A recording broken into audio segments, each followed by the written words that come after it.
Oh, pity. Yeah, no, that's fine. This is going to be a fairly chill stream to start with, because I am sleepy. I also had no milk for my tea.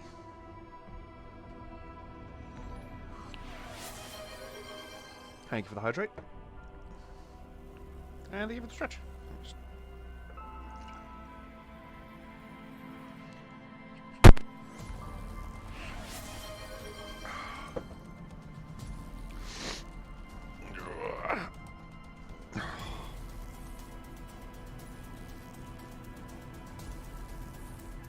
Yeah, no, like I made tea at about 10 to or 5 to, like 5-10 minutes before my stream. Realized I didn't have milk and was like, oh shit, I don't think I have time to get milk right now. I'll sort it out there.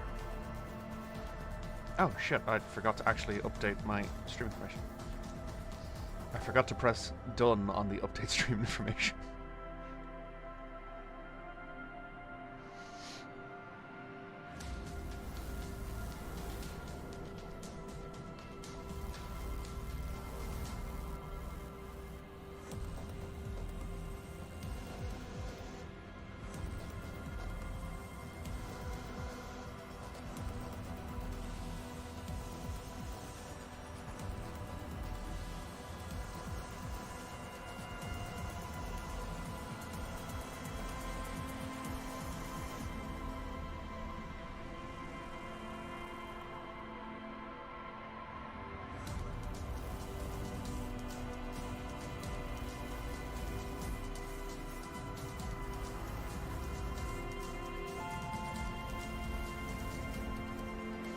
Okay.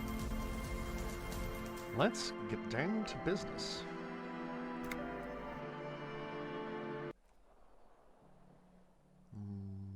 Desktop audio is on. Cool. Okay, it's a new dawn. It's a new day. It's apparently just past midnight?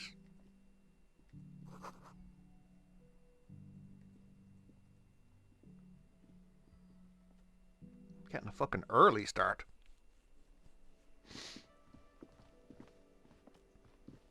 Can I help you?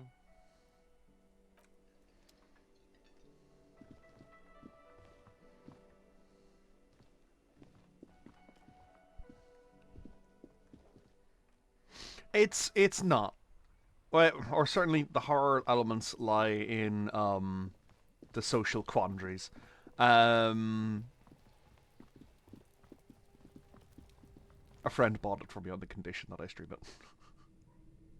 Because they've been trying to get me to play it for ages. Actually, I want to change my clothes. So, no. It's good that I'm not wearing those. Those reduce my savoir faire, so let's put these on.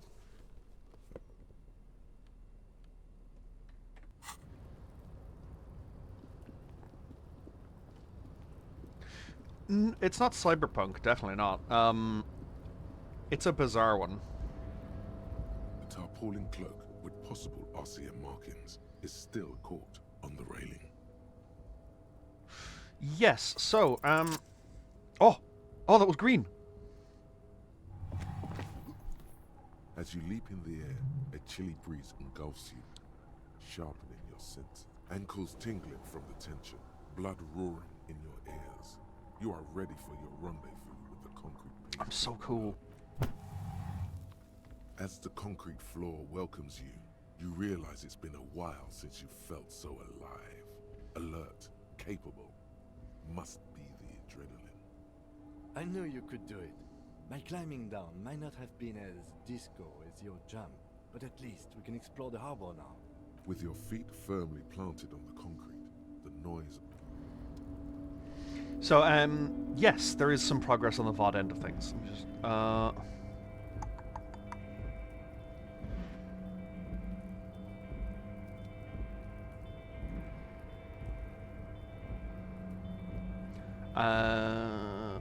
let's...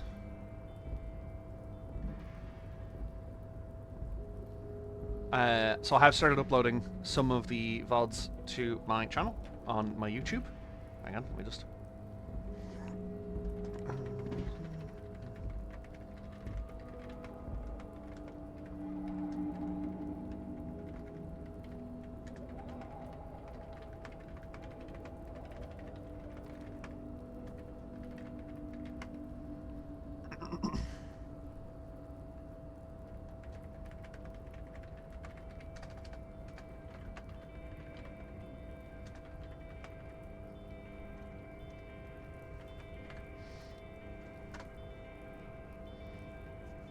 Just gonna pin that.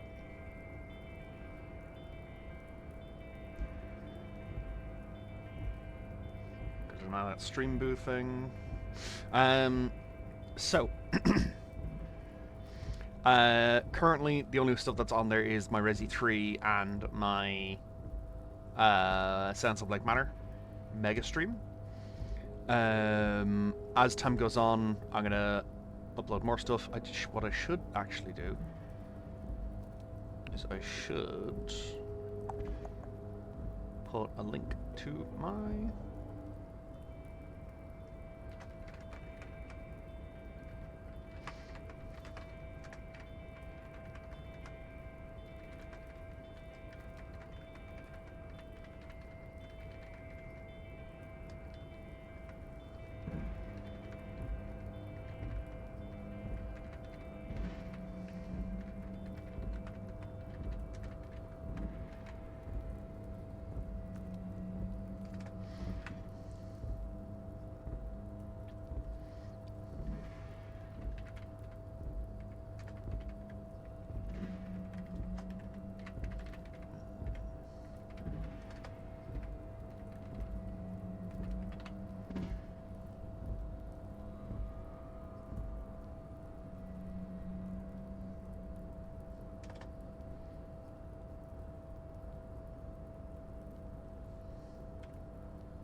Okay, I have now changed the link, so...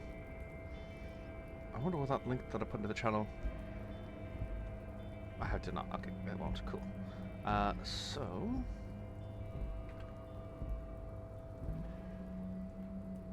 let's unpin that.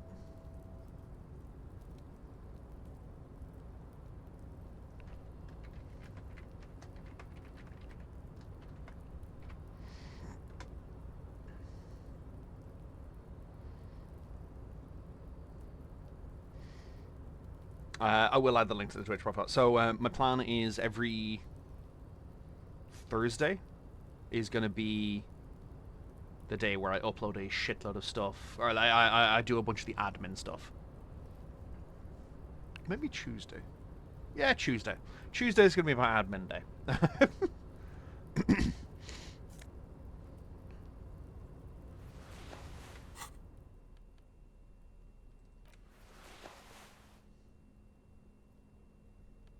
Wait, is Shivers a... It is. Ah.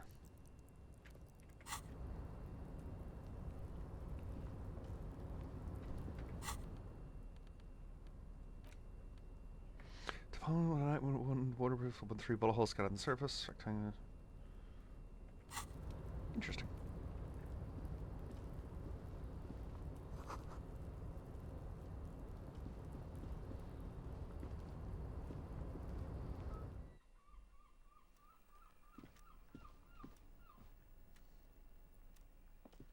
An imposing combination of a punch clock and a payphone is looking down at you from the wall. A note on the side says, tokens unavailable due to strike. Use change. Making buzzing sounds. Giant aspirin to the pillow and a pattern of coffee rings in the armrest. Oh, no, hang on.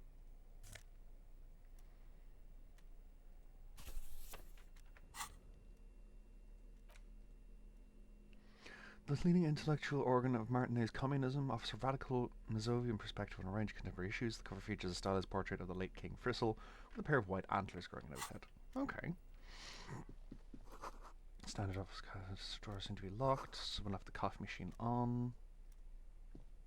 On second glance, someone has forgotten to properly close one of the drawers. It's unfortunate for the Union to just leave their paperwork lying around like this. The drawer opens smoothly. Inside is a well-organized selection of brown folders. Hundreds of documents containing logistical data. Two kinds of transactions stand out. Materials coming into Revachol from the outside world, from Muindi, Grad, and even Ilmara, and the same materials being handed over to companies inside Revachol. Kuron, Coal City, La Delta, and Jamrock are listed among the many districts where the imports are being sold. It's hard to make sense of this thicket of company names, dates, quantities, and percentages. You try to focus, but the lines are getting blurry. Whatever's hidden Go Volition! is hidden well. Streamer luck! Concentration Woo. isn't enough. Only a trained accountant with a background in logistics would be able to really make sense of it. However, there is a little handwritten note stuck on the side of the drawer. It appears to be a to-do list written in large, uneven capital letters. Remember, Leo, Everard's shoes, special whirling borscht, water Everard's plants, sweep office floor, more banners. All items on the list have been crossed out, and the note itself is crumpled. Look, him, a to-do list with a list of errands for Everard. Everard Clare, probably. Yeah. The head of the Debarders Union. One of his aides must have left it. Nothing incriminating here. The special borscht seems a bit odd in the list. Remember, Leo, all items on the drawer slides. Dewey typewriter. Every worker is a member of the board, written at the top of the flyers. At the bottom, union logo and demand democracy. Yes, unionize.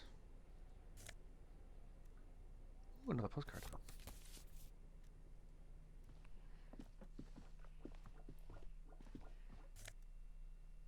Magnesium! I've got so much magnesium.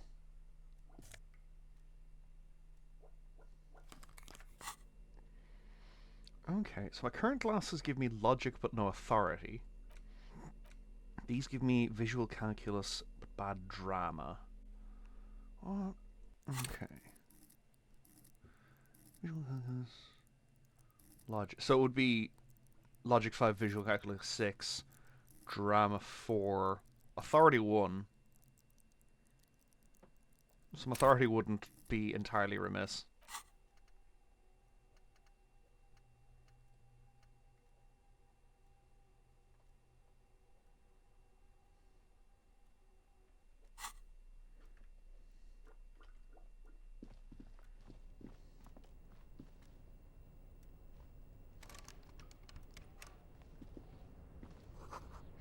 Can't be opened from this side without the pass card. Okay.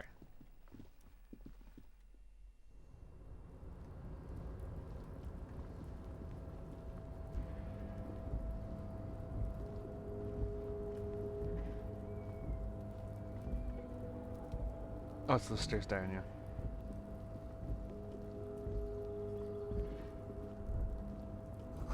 All around you, great machines and quiescence.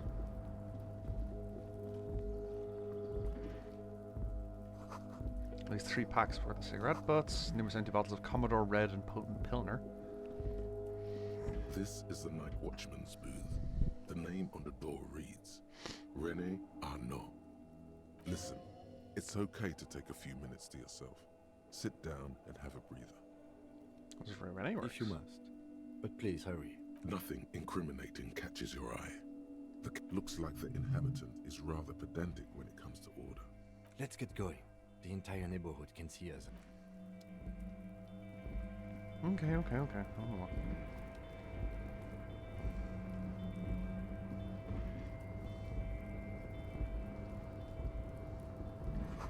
Composite eye of halogen lights watches you emitting a low buzz. White pine trees are printed like screen covering. Looks like forest under snow.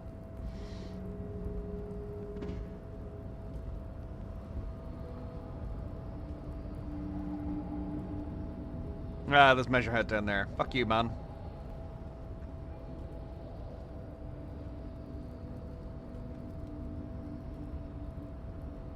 A rusting control panel with several knobs. 2 buttons marked Marsh and Arrête are faded with use. It seems to control the large crane above. A container is attached to its hook block. Marsh.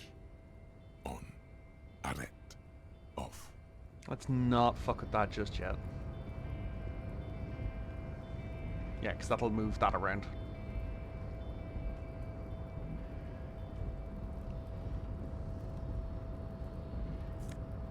Money!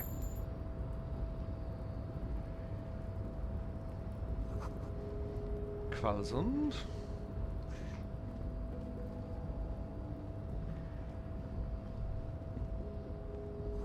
Shipyard head's oddly quiet. The great machines are sleeping. I'm walking into an ambush, I feel.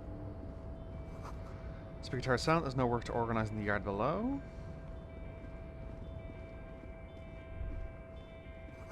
Musk of oil and rust comes from the chasm in front of you. It smells like blood. Foul unfull series blood. Bonus to half-light, which I need. I need a bonus to half-light for screwing with the racist lorry driver. Industrial-sized thermos smells like burnt coffee.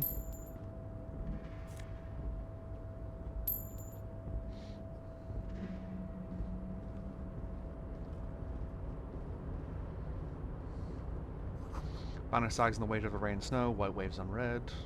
Container, container, I'll turn you nice and red. Container, container, put the logos on. The lyrics to this container song are being made up as he goes along. Really? No. The accent is so thick, it's impossible not to notice he's Ubi, from the vanishing peninsula of Ubisund on Muindi. Container, container, used to be Wild Pines. Container, container, now belongs to Everard. Let's not reveal my existence so readily.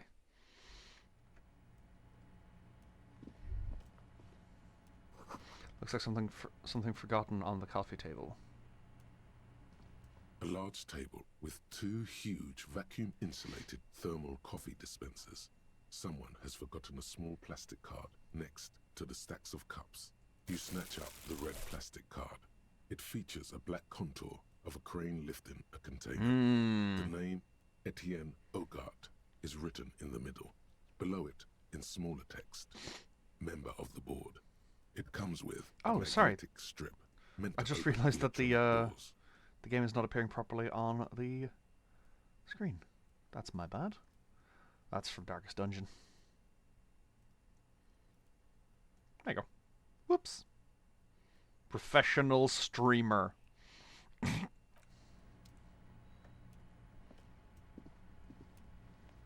Yes? A stair made of pallets leading up.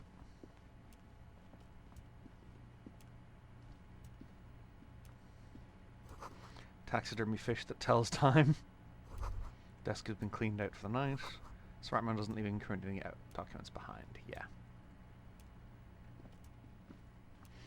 Okay, so I can probably open that door that's in the union office that I was in earlier.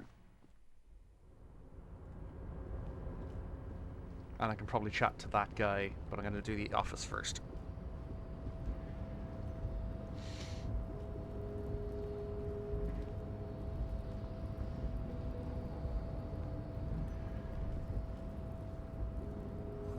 Kvalsman means whale fjord in Ardan. Okay.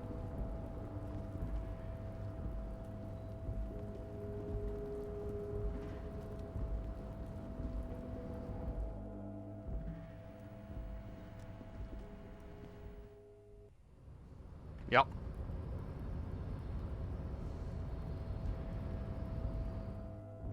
Okay, so I can now go through here more readily.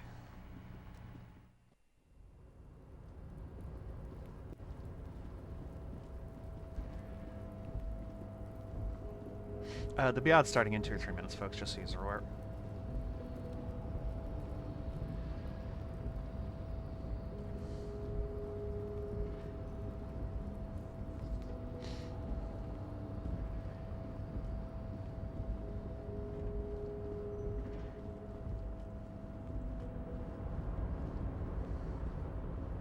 Container. The lyrics to the accent. Container. Everard. He looks after everyone. Huh? Well, hey there. How can I help you, mister? I see you are not a union man, mister. Did you get lost? You're not one of them scabs, are you? I was with you people in scams. I don't personally mind. Folks is just folks, you know, and folks gotta eat. Just some of the other guys don't look too kindly on the scabbing kind, if you know what I mean, mister. You're Ubi, Oh, right? Yes, born and raised in Irish, mister. Mum had to leave my dad after he got a bit violent. Took us here to the new world. I was about 10 then. Too old to lose my accent then. People say us Ubis are up to all sorts of trouble with sheep and other animals and whatnot. I just want you to know there was never any of that where I come from. No, sir. Those are just nasty rumors. Thank you for clarifying that, sir. He's Welsh. Oh, I'm just making some covers for them containers here. Yes, I am. Yes, I am. So it's easier for the crane operators to spot them. What's going on here? Everything is so pretty and red. You and Leo look like brothers as you glance around with similar childlike wonder. The old man whistles and hums a jaunty tune. Oh, most of the guys are down at the gates, keeping the scabs from coming in. We're on a strike. The whole union is. You don't have to work when you're on strike. Ha! We haven't worked for 2 months now. So no one is working? Not everyone is down there, of course. Mr. Everard is in his office, where he always is. And Jean-Luc is guarding the gate. But Titus and his boys got into some drunken trouble and Everard sent them on a nice vacation. For a week or so. Stuff seems eager to tell you more. Oh, I'm not really supposed to talk about that. That's union business. Him and his boys stirred up something in town. Probably drank too much and got into a fight or something. I heard Mr. Everett telling them to take some time off. I guess the boys got a bit too rowdy and had to let out some steam. I don't really know the details. That's just how boys are, you know. I haven't been in a fight since I was in middle school. Easy, Leo. Let's keep this on the hearties. Look at him. It's not going to be anything useful anyway. Don't fight it. Better to go with the flow.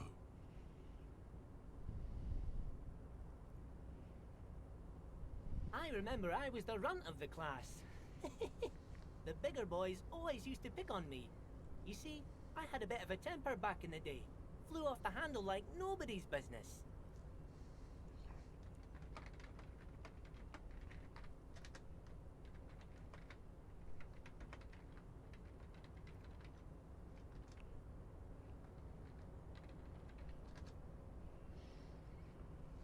Sorry. But Mr. Everett and his brother always came to help. Once they beat old Noel Becker so bad he needed stitches on his head. Noel never started another fight with anyone after this. Mr. Everett and Mr. Edgar are real nice guys, mister. You should go talk to Mr. Everett. I'm sure you'll be good friends. He's friends with everyone around here. Yes. Everybody needs a job, and this is mine. I'm Leonard, by the way. Leonard Bellick. But everyone calls me Leo. He sounds a little bit like, oh, what's the actor's name? Not Dominic Monaghan. Billy Boyd. I'm like Mr. Everett's right-hand man when Mr. Edgar is out of town, and Mr. Edgar's right-hand man when Mr. Everett is away. Actually, Miss Beaufort is the right-hand man, but she's a lady. Who is this, Miss Beaufort? A real pretty lady with a skin like those Douai Sucre candy bars my missus likes so much. Them are real nice to suckle on once the dinner is done and me and the missus sit down beside the radio. But I can't listen to the radio all the time. There's so much to do around here and I'm always busy keeping things running here. Yes I am. Oh, Lizzie, she is a real sharp tool. Mr. Everett put her through some fancy school and everything, east of the river. 4 years she was gone, and when she came back, she was all fancy and lawyerly. Hmm. He respects that word. That's obvious. But she's a real nice girl. Grew up in this here neighborhood. Knows everybody and gets along with everyone. Real pillar of the community one day. I'm sure if me missus and me was to have a child, I'd be real happy if she turned out like her. But she can't have kids. Dr. Lemaitre said so. And she knows about such things. Been a doctor for almost 50 years she has. So Everett trained a lawyer named Miss Beaufort. Yes. You're doing a this great place job. really seems to run like clockwork. Keep it up, Leo. Welcome back from the ads, folks. I love Little Leo. Little Leo is amazing. Well, thanks a lot. Coming from you, it means a lot, really. I didn't think it was possible, but the smile becomes even wider. Sometimes I feel some of the guys don't really get how much I bust my ass for them here. But you guys are alright. Oh, that one. That should be empty as far as I know. Lots of containers here have nothing in them. They're just waiting to be loaded up. Oh, yes, yes. I leave all kinds of notes for myself. That old head of mine ain't so good at keeping things in no more. I almost forgot about the borscht.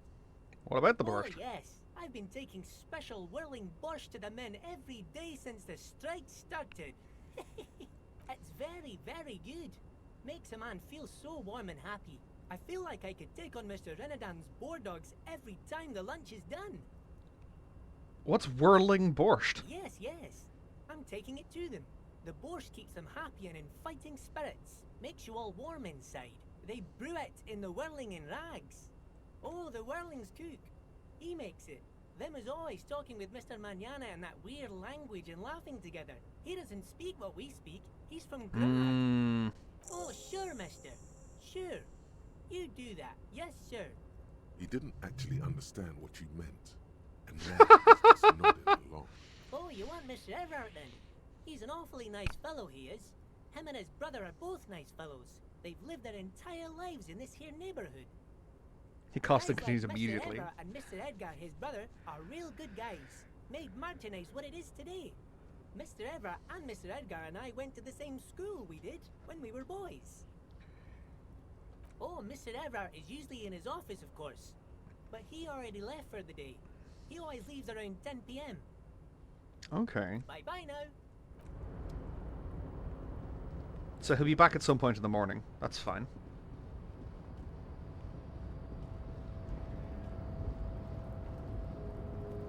Let's play with heavy machinery. Actually, hang on. Just because, like, if this is a game over state, or if, like, Measurehead comes and punches me in the face. Control panel with several knobs. Marsh. With a loud grind, the crane shifts overhead, moving a massive metal container through the air. Oh, it moves it so I think I can access it from over there now. Or not?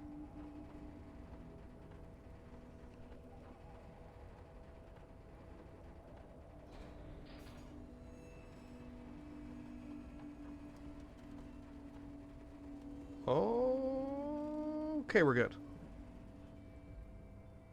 And with a surprisingly quiet thunk, the harbor sleeps as the strike rages in the distance. The crane can rest again, now that its purpose has been fulfilled. Moving this container, of course. For this purpose it was built. For this purpose it has acted. And now it will rest. I can't see how that was worth the records, except for seeing the crane in action, which I admit was satisfying.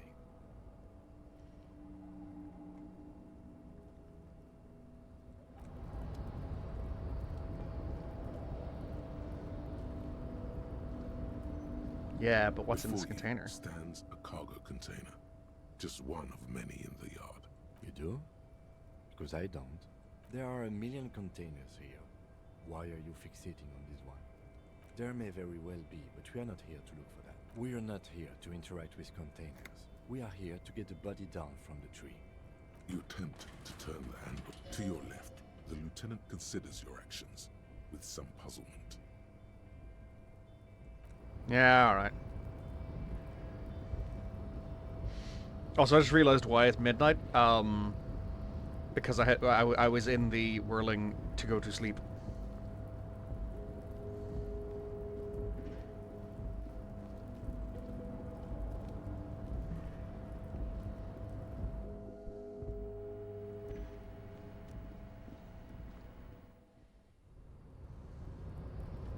But instead, I succeeded like a badass.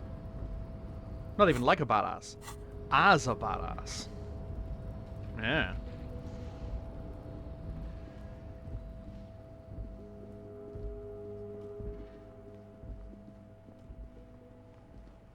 Oh, my mental follower has gone to bed.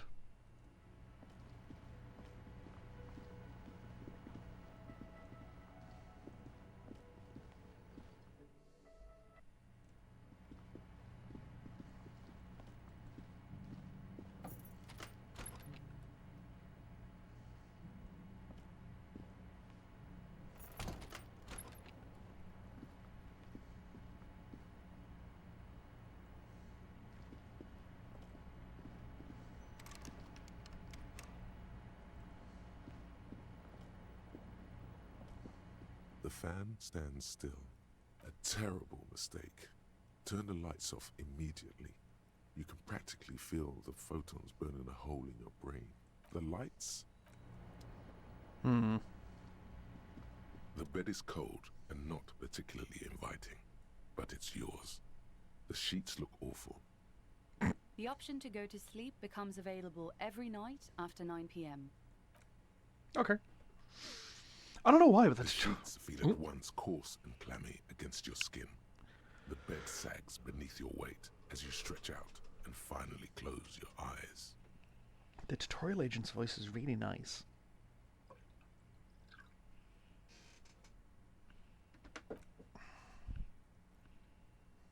And then sleep.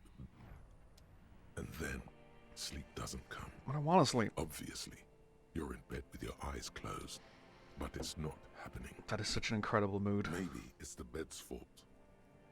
Its synthetic filling has separated into hard lumps. The pillowcase smells oddly. Smells of alcohol and sweat and grease. It barely covers your toes, stretching over your soft belly. This is your body here, intimate and warm, breathing, a bit tense in the muscles. Relax, it's a little better. Colors, scenes, and half-formed phrases still litter your mind. Part of you is still trying to solve the case, isn't it? Something to do with, what was it that the lieutenant said? Union? And it's gone again. Your thoughts lost between the slowing brain waves. Something to do with, what was it that your breathing steadies? A great silence washes over you until your eyelids twitch in your sleep and images start forming.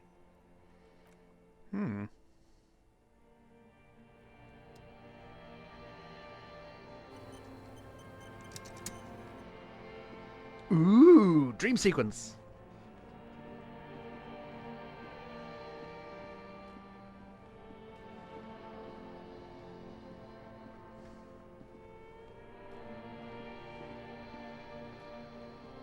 Have they replaced the dead guy with a disco ball? No, it's me. It's worse. And a disco ball. Do you remember the scent of your childhood? What it says on the can, Harry. Answer the question. Do you remember your wife's hand on your face? You know who I am. I'm the bad day. The one where you ask her, and then later in the streets, wandering. It's the worst day of all time, Harry dear. And it's coming. She will hear about it on the phone. Reality will turn into a grotesque nightmare. This will be the last thing you did to her. Tell me, do you remember the love of your life? Do you remember the warmth of her thighs, between her legs and in her mouth? There's just stood there, one hand on the bottle and the other on your dick, watching her go. Let it all be dragged away from you. Tell me, where are your friends? Human beings have friends, Harry boy. Where the hell are yours?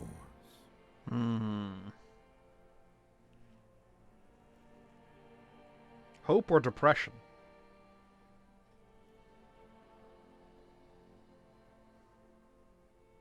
No, it's gone. 3 times gone and never coming back. You failed. You failed me. You failed Elysium. What is Elysium? Everything. The Pale and the Islas. On the surface. The outer magnetosphere. Burning, furious truth. 8,000 years of written history. You really dropped the ball, Harry. 4.6 billion people. And you failed every single one of them. You really fucked up. No, you haven't. You're just sleep talking. And the act is wearing thin, too. The spots on the disco ball fade around you. You'll be back in those cold snakeskins in no time. Reptile brain! Sweating up the bed. Stinky boy. You're not coming back from shit. Thrashing around in that high conductivity state of yours. Bumping into things and acting like a clown. Who are you kidding? You're trying to what? I can't hear you. This is just a word dream now. Jumbled up garbage. The pictures are gone. The bed rises to meet you. A thin, sleep-like state. More glass than velvet, grinding in your head. So something is wrong. Sleep shouldn't be this bad, this dry, this unnourishing. There's something wrong with your thoughts. Some kind of new type of hangover. Oh god. I've had bad yes, hangovers before. Party boy, and it's worse than the one before. Just think of the shit you saw. Here it comes too. So soon already. A silent alarm goes off in your head like clockwork. Barely let you sleep at all. Time to get those clothes on, Harry. Time to go to work in the shit factory. Man, you can't just rhyme factory with Harry. Blah, blah, blah, blah, blah, blah, blah.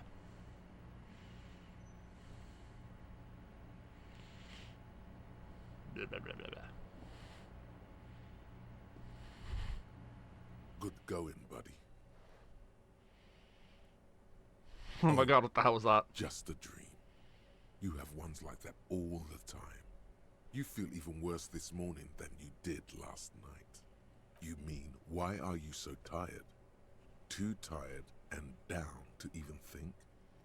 It is worrying, isn't it? You can't be a detective like this. Detectives need to be able to think. No, I feel That's super good. not really true. Your heart has finally pumped all the speed out of your system, Buster.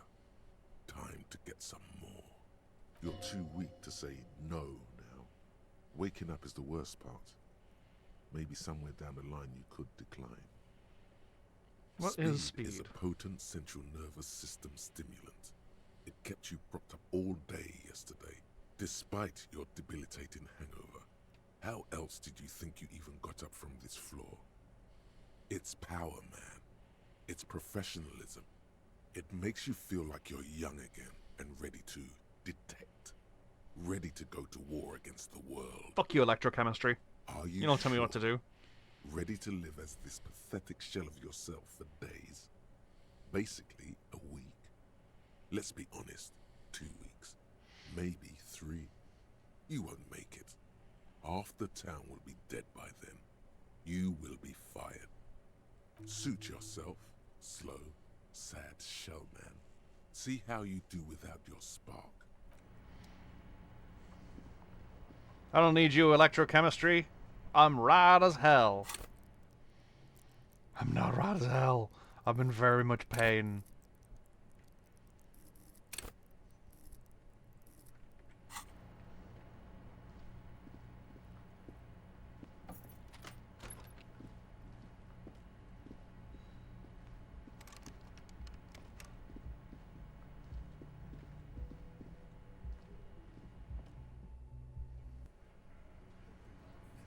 Oh-ho.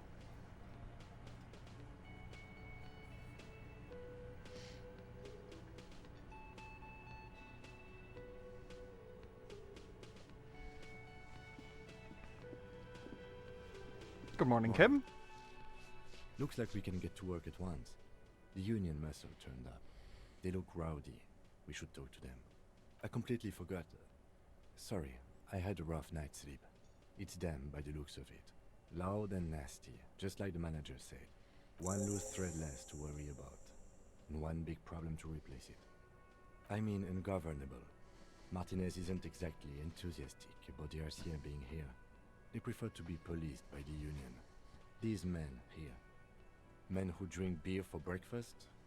There's talk of an armed wing of the Union called the Hardy Boys, who are responsible for state policing. I think it's them. Everything points to the Dock Workers Union. The belt used for hanging him, tracks in the mud, the circumstances in Martinez, my preliminary information.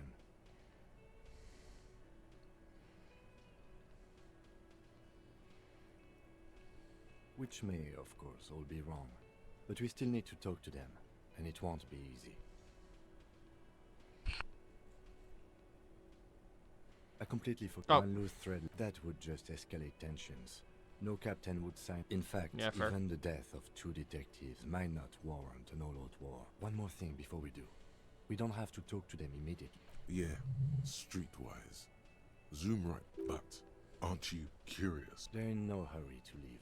They think they own the place. I'm probably going to chat with them reasonably soon. Can I help you? Just a moment. She's agitated, judging from the way she keeps pulling at the frayed edge of her blanket. And there's no public phones nearby? The closest phone booth is down the coast. Sorry for the inconvenience, ma'am.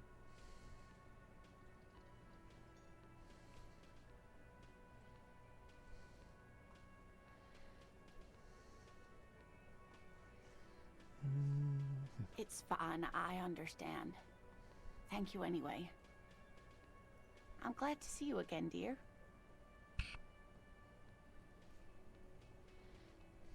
Please don't trouble yourself about me, sweetie. I was just hoping to make a call, but the Whirling's phone line isn't working. The Union office probably has a phone, but I can't really get there. Or to the phone booth down the coast. And Gary's phone is dead too. What's wrong with the phone The line? manager was vague about it. Why would he be vague about phone problems? This is something. To let the young woman who's house sitting for us know that we may be delayed. Morel, my husband, and our friend Gary were supposed to get back by Monday night. But they're still missing, and I haven't heard from them. I was also hoping she'd heard from Morel.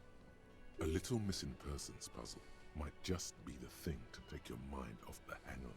That's just it. This isn't like him at all. He always plans his expeditions so carefully. But you have more important things to worry about. More important than a missing expedition? I don't know. Expeditions often lead to something interesting. Just some field work, sweetie.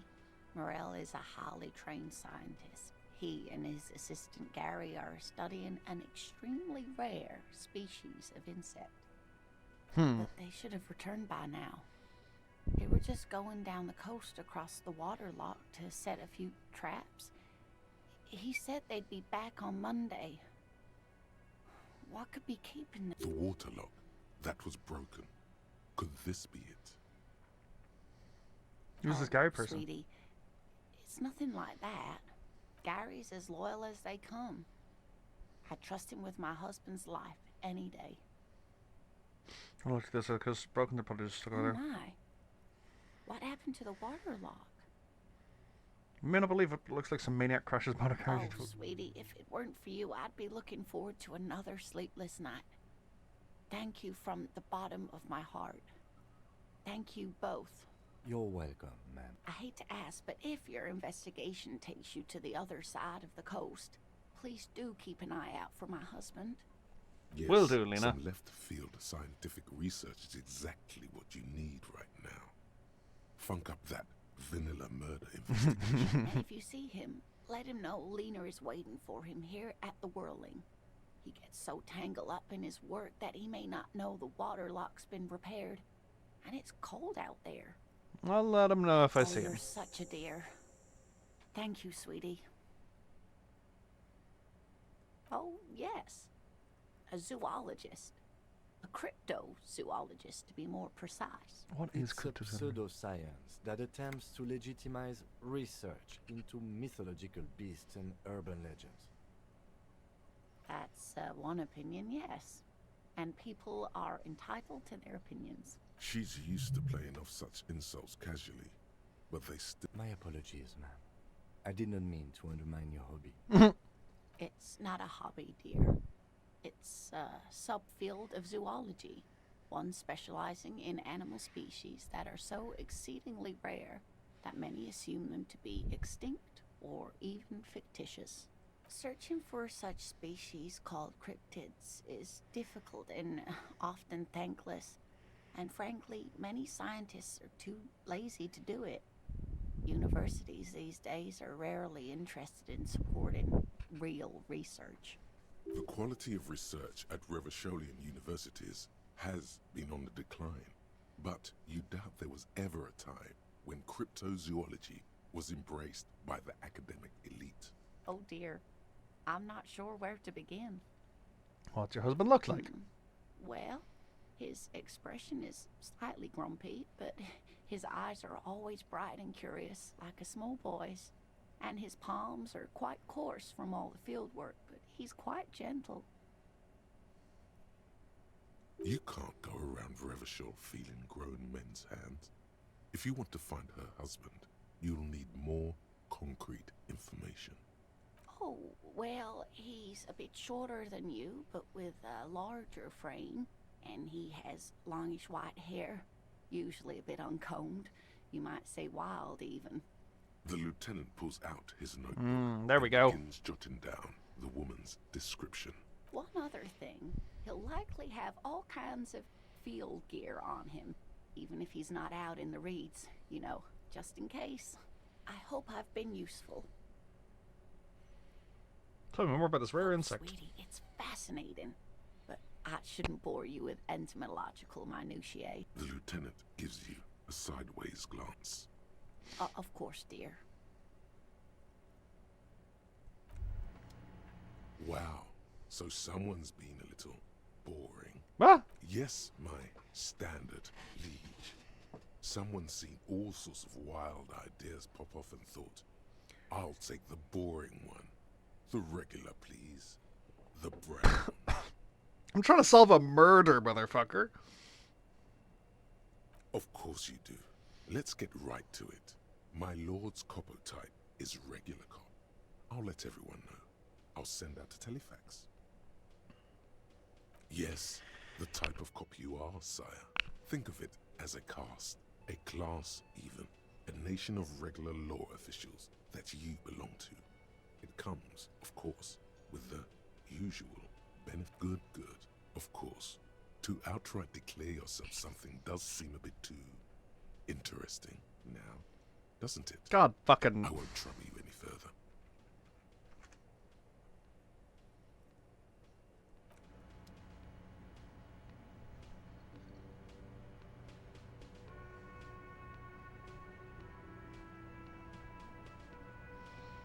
Can I help you?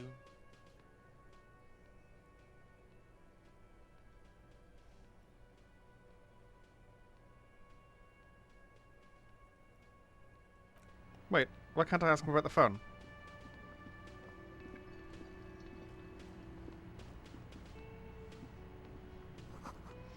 So you can see through them. This is a good chef with a The man sharp ponders knife. his cooking utensils and gives you a little nod. He looks up at you, then looks away quickly, shrugging and muttering something to himself. Shrugging is an international sign for, no, I don't know what's behind that door. The mention of mañana gets his attention. He smiles and delivers a whole slew of unfamiliar words and lively gestures.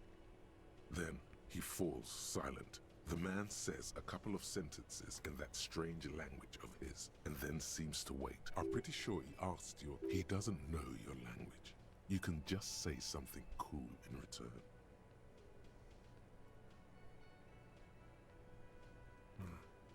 Horse need more vodka? Okay, so it's vodka that keeps the men happy and in good spirits. Clever move by the Union. Of course, vodka. Now that makes a very turning it up seems like a dangerous idea. Honestly, the place is a powder keg.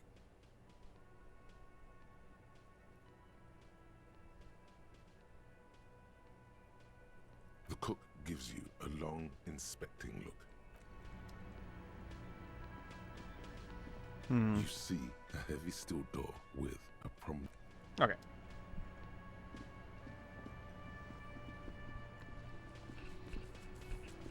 Let me handle this. Detective disorientated. Are you still wondering where you are? This is... Her entire character has shifted. This young woman is cold as ice. Yes, extremely normal. I'm not a gardener, by the way. I'm a legal counselor for the Dock Workers Union. So let's get to it. You're looking for Titus Hardy? You think he has information that will help you? Maybe he does. That's Titus. Talk to him. But know this. I'll be keeping an eye on you. No strong arming. Nothing official. The District of Martinez does not recognize your authority to make arrests. It doesn't matter if you recognize our authority. We will make an arrest if we have to. She says nothing. Her glare speaks for her. Could this be the Miss Beaufort that Easy Leo mentioned? The one Mr. Everard sent to law school? I suggest not wasting time on trivial pleasantries and focusing on why you are actually here. Titus... Even though she has excellent control over herself, something moved behind her eyes. In the way she stands. In her face. You are not here to chat up the legal counsel. You are here to question these men. What you want is of no significance, officer. Don't test your authority. In Martinez, you are no one. I don't think I'm no one. Like I already told you, I'm a legal counselor. Do you have hearing problems?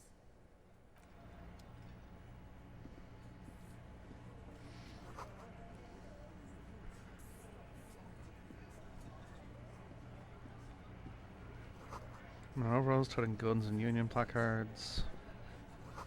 Hawthorne bushes outside. This is where you say your bit. Probably. Detective. Oh, this is about him. A real looker, that won't. Oh no, he's from Florida. You're sure taking your time, waiting for him to get ripe and pretty for you, huh? Oh, he was a real pretty boy by now. Real hot stuff. Letting out that pretty boy smell.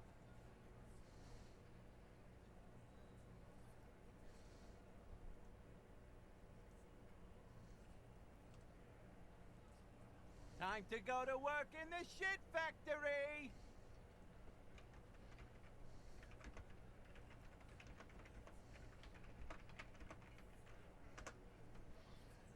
Easy, boys. These janitors have a hell of a job cut out for them. I mean, I wouldn't go in there for $1 million. You might want to start asking your questions now. It's not going to get better than this. Do a head count first. Connect these men to the tracks you saw in the yard. Chances are they're going to match. Starting from the right. Boot size 44. Blonde man. In his 30s. Overbearingly masculine. Sitting on his right. Standard working boots. Size 45 or 46. Eldest in the room. Probably mid-50s. Smoker. Quiet. Across at the other table. Hobnailed working boots. Size 43. Gang tattoos. Mesk or Sarah Mauritian. In his late 30s, early 40s. He spent his youth in Villa Labos, a housing project in the Jamrock quarter. There were incarcerations. Hard to say what else. The ink is fading. And then, standard working boot. Steel reinforced toes. Size 46. The big dick. Wide at the shoulders and lean at the hips. Rugby cap. Fingerless gloves. And numerous scars. A little under 40. The emblem on his vest says Rowing Club. A little patch below it reads T. Hardy, Captain. In the far corner, standard working boot. Steel reinforced toes. Size 44. 40-something. Non-alcoholic beverage in hand. You squint. Is that a plectrum on his neck? Forget it. Let's call this one the musician. Size 41. With the light step. Not a child, after all. An older man with a rat face. Mean, watery eyes, and 2 front teeth miss in the middle, heaving and wheezing. Big guy. Boot size 46. Deep marks. Probably carried the victim over. He, alone, is 130 kilos. Add the man in armor, and you could easily exceed 220. Nice. In conclusion, these 7 are the actors on the crime scene. The footprints were theirs, but there's a discrepancy. Yep. Exactly. You've stood there for about 4 seconds, not saying anything. Hit them with questions. The fuck is with you, fella? What are you talking about, madman? There's no 8th Hardy Boy, there's 7 of us and we're all here. Or what? You want to be the 8th Hardy Boy? We ain't hiring. Actually, boss, we've been talking and we think she could maybe... She? So there's an 8th Hardy, and it's a Hardy girl? Who might it be? Elizabeth? Shut the fuck up, Glenn! I do the talking here. Now what the fuck do you want, cop? It has to be good, if he won't let you pursue it. Looks like the lieutenant thinks so too. So let me get this straight. There is an 8th Hardy Boy. It's a she, and you don't like us talking about her? That's right. We're not talking about this. This is a private Hardy Boys matter. Nothing to do with your shit. And you're not cops here. Don't go digging around if you don't want a bullet in the back of your head. I'm watching you. Good. We are all watching each other. Officer, your question. The pretty boy. You guys really love... It's almost like someone murdered the guy, like public execution style. Funny. But my partner and I have a serious matter to discuss with you. Container belt? Like we use in the harbor? Because we took it from the harbor where we work. Then we went out back and used it to hang him. Oh. We did this. Together. All of us. Until he was dead. That's why there's a container belt around his neck. There's a catch hidden somewhere. He didn't confess so that you could take them all away. It's too simple. There is no catch. These 7 honest men have all equally come forth to tell you what happened, so that you don't waste any more of your time. All 7 together. They're diluting responsibility. It's an anti-arrest tactic. Yep.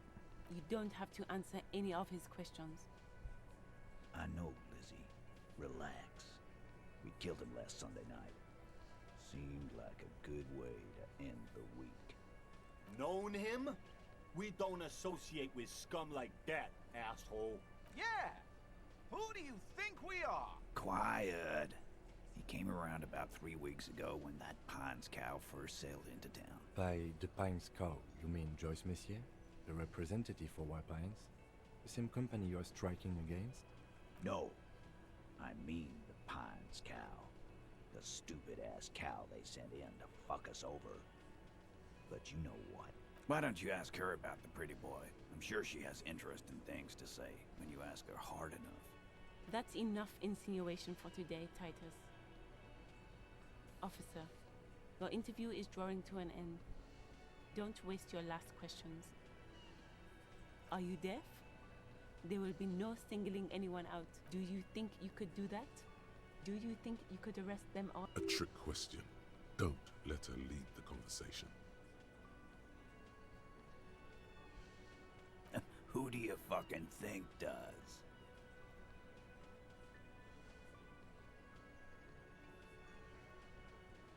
Titus, no one was thinking. That there's any question who's the leader. That's how he would have ended it. Yeah. No. Fuck no! The big dick is right here, asshole. You're looking at it. Disregard the outburst, officer. None of the boys have any comments on their power relations. That night, they acted as one. That's all. We hanged him up by his neck. Didn't they teach you? This is where an autopsy would come in handy. You have to work with what you know. Titus, you don't have to clarify anything. We overpowered him, dragged his unconscious body to the tree, put a noose around his neck, and hanged him. Then we left him for seagulls, maggots, and you fucks. Make them a bit more uncomfortable first, then see if it all adds up. Titus is solid as a rock, and so are a few others. But Elaine, who looks like he might be Titus's right-hand man, the least antsy of the bunch, definitely not his first time being questioned by the police. This little rat-faced fellow is solid too. Always fidgety, yes, but no change there. Him neither. Mostly keeps to his tomato juice, or whatever he's got there. He's sweating profusely and has difficulty breathing. They smartly kept him out of the conversation thus far. Definitely the weakest chain in the link. No. Of course he's having trouble breathing. Just look at how fucking fat he is. Fuck off, Shanky. Angus is a powerful guy. Keep your eye on this powerful guy. Sooner or later, he's going to break like a peep. Right fucking here. The fucker pranced in here like he owns the place. Got what was coming to him. With numbers, asshole. How do you think? No, he hasn't. Not yet. And fuck you, too, copper. Picking on Angus like this. We're done with... This one is a stone wall. Like what, copper? How many people have you sent to the Shays? Ever felt remorse? Shays Electrique is the method of capital punishment in Revachol under the Coalition. During the suzerain's reign, it used to be the firing squad. Or send them to Reunion to rot. For 20 years. For life.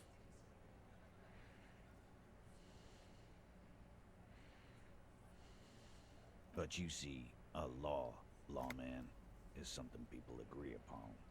And here in Martinez, we agreed that why? 'Cause he was worthless mercenary scum. And he stepped out of line in my town. So he's a mercenary? That's it? He stepped out of line. What kind of mercenary? The kind that shows up when you start a strike. The experienced kind, too. Had Cohoy and Semenine written all over him. Ex-Oranese Special Forces. A live grenade. Right here in our bar. I can't prove it, but I know he was sent by the Wild Pines. They hire and work shit like that. Hmm. Start another strike from here to Samara. Yeah, this is a very good question. How do you know your special One forces? night, he walked straight up to the mic and said, "I'm RNE's goddamn special forces, and I'm gonna fuck you all." Really? Yeah, really.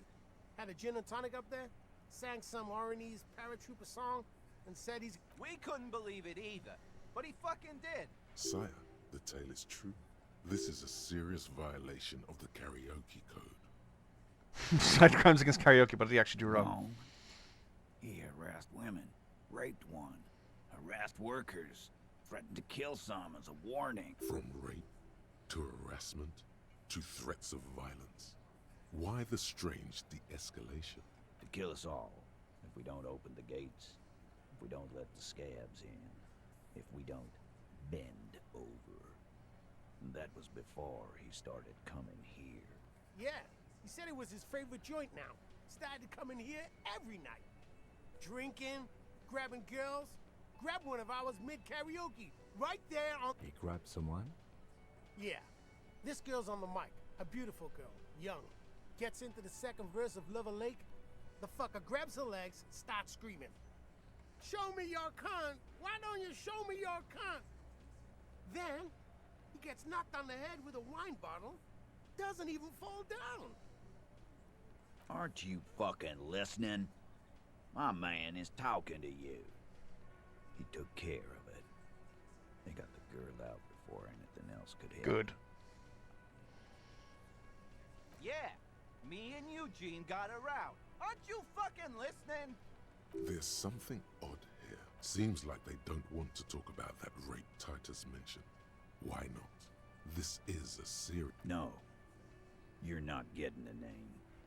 That's a Martinez matter. And I'm not discussing it with you. There's nothing you can do for now. He's stonewalling you.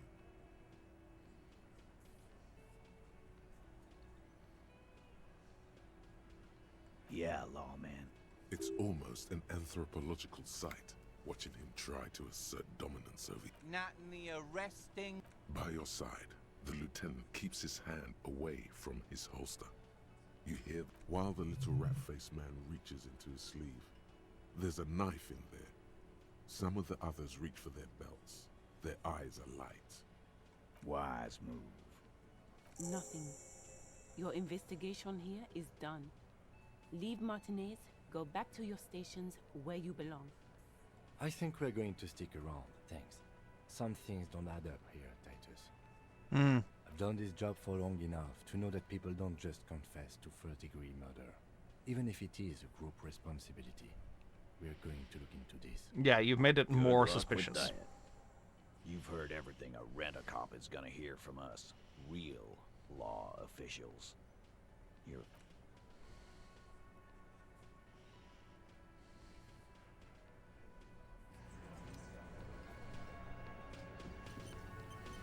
I've got nothing to say to you. Why I am not. You could be Liz. You could be anything. You could even be a model. Even a mod? Glenn, I went to law school. I am an attorney. He's right. With a face like that, she could be on the cover of Le Debutante International. So fucking what? Lots of models are actually really smart people, fuckwad. No, Glenn, they aren't. This didn't change her opinion. It's not her. She's not a hardy girl. Definitely. Aggressive? You make your living enforcing violence. Just dock workers? Do dock workers spy on the police? We'll let you off easy, miss. Don't think it will happen again. Listen, you moral intern lackeys. You're a mob, enforcing the unlawful privatization of Revachol. 20 fat men in the Occident are stealing it all, and you're their bodyguard. Fuck yeah, Liz. Fuck yeah. Haha. So ask what you came to ask, or get back to your commanders.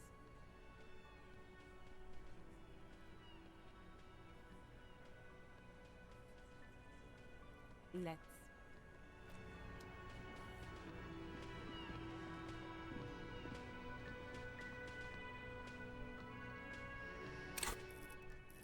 Okay, so I can upgrade half light, because then I can bully the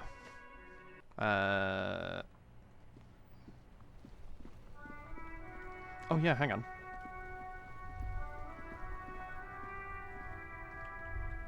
Snow covers the white on blue police livery of the motor carriage.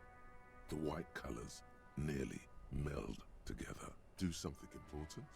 Something murder-related? There's always something important. Doesn't mean you can't take a moment to admire this piece of machinery. This is a Caprice Kanema, the Caprice Motor Corps follow-up to their highly successful workhorse, Caprice 40, and the answer to the Lum's racing breed, Ferv series.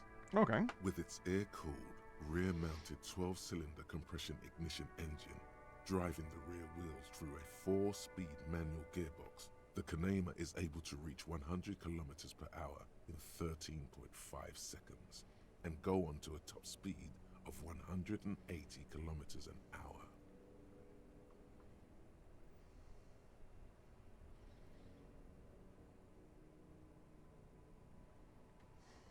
Okay. The high center of balance is offset by a large battery bank mounted at the bottom of the cabin, feeding all the auxiliary systems and making the Kanema effectively a mobile power plant. Due to a quite steep price tag, it is very unusual to see one in police livery.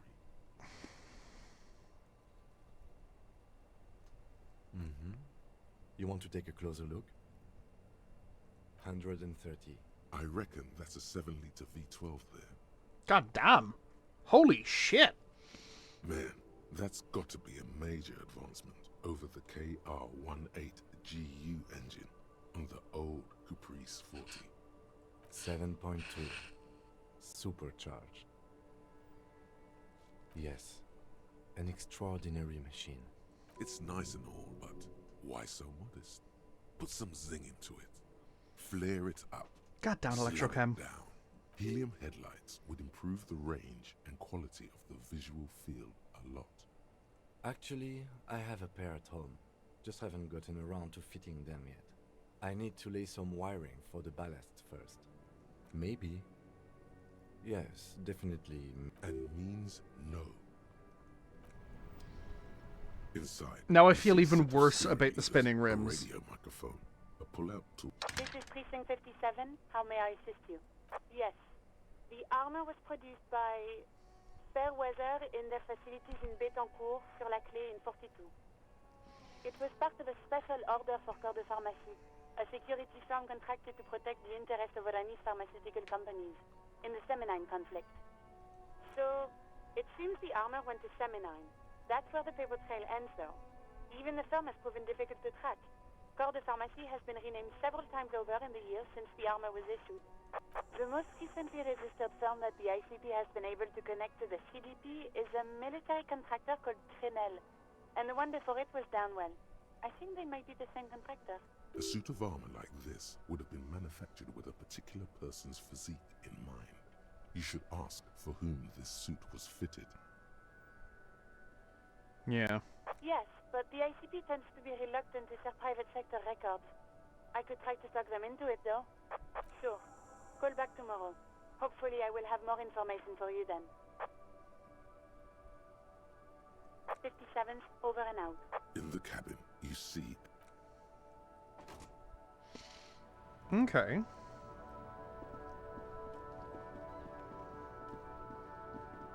Alright, you, dickhead. Come here. No, hang on.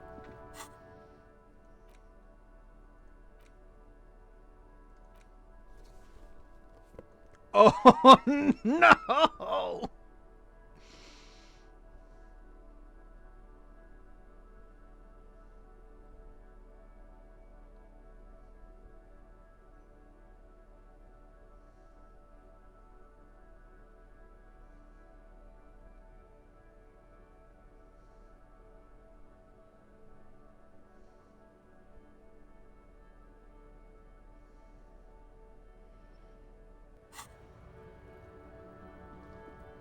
Looking for something? Men like this Okay, good. only respect 2 things. Strength and fear. Fuck you, I told you. There. His voice grows smaller as yours.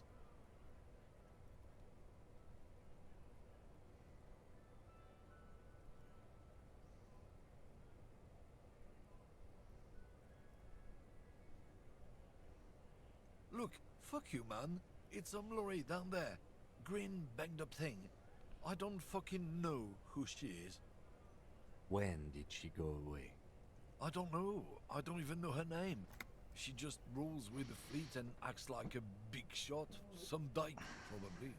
I haven't even seen her for days. Past the monument. Down there. The Green Temple.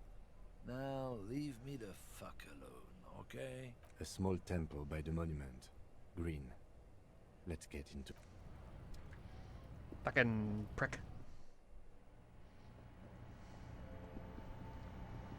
The tear machines. Your bottles clunk into the machine. And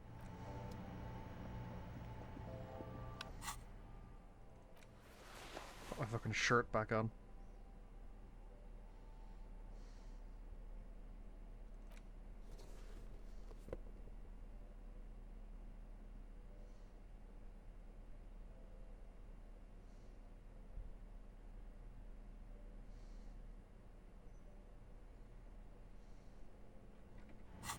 Okay, I still look like shit, but I don't look like hammered shit, which is,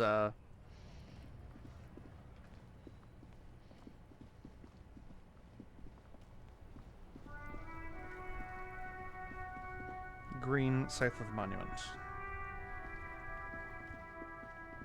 Oh, the monument was over here.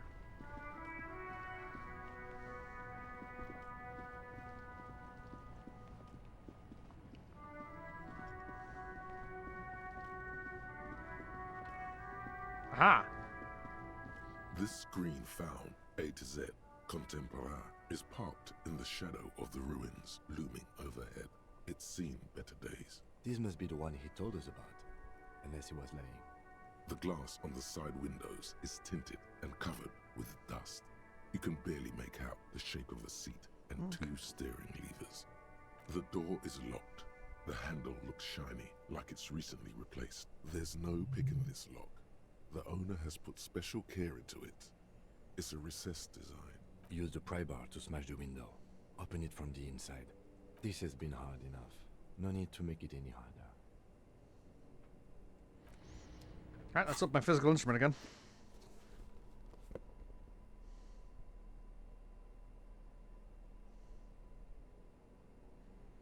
Anything here reducing my physical instrument?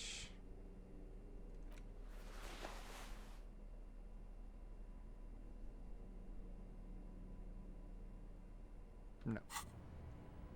This screen found, A to Z, contemporaire, is parked in the pry bar in hand. You take a... Looks like the window might be shatterproof. You may have to rethink your... No, it's not shatterproof. Give me that. He smashes it into the window. Oh, nice. Droplets of glass fly everywhere, shattering over the lorry floor and pavement. It went better than I expected. Open it from the... The smell of cigarettes and perfume welcomes you. The cabin inside is plastered with old movie posters. Actresses smile from the walls. There's a radio transmitter in the front and a toolbox tucked under the driver's seat. Some tools lie scattered near the pedals. These are movie posters featuring starlets from long-forgotten films from the 20s, the teens, even the 90s of the last century. One of them particularly catches your eye, a centerfold of an ingenue attached right above the back seat. There's definitely perfume in the air. It's spicy, with a hint of amberette, wafting through the bitter air of the cabin. The remnants of a sweet juniper-scented perfume, probably granate number 5. The actress is draped in a sheath dress, one of her shoulders bared. The faded remains of an autograph run across the poster. She's looking past the camera. This is Tijon, a starlet from the dawn of cinematography, less known for her talent than her tragic, untimely death. She wasted away in a drug den called the Door to the River, not far from here, on Boogie Street, a mixture of cocaine and morphine. She was afraid of the world, and the camera, too.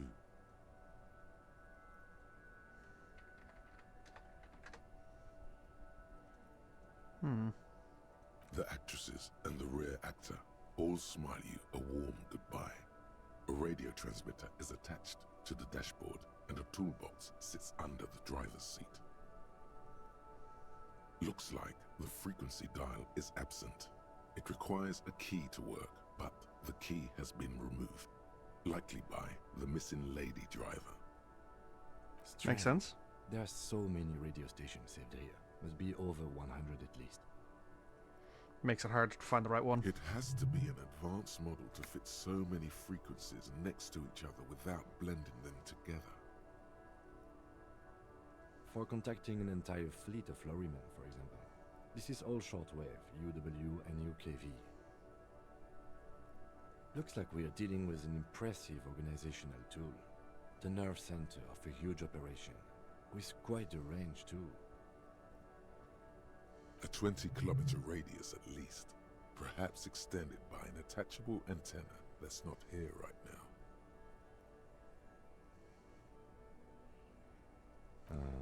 Doesn't look like it.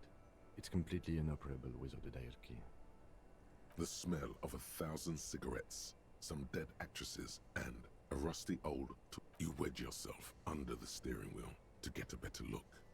Seems like the few tools lying around here, a hammer, a pair of pliers, a rusty wrench, have been casually thrown there by the disorganized driver. But one odd detail does catch your eye. A piece of sandpaper has been glued to the throttle. Sandpaper adds extra grip. Sandpaper? Yeah. A novel technique? What else about the pattern of the driver's red boot sole?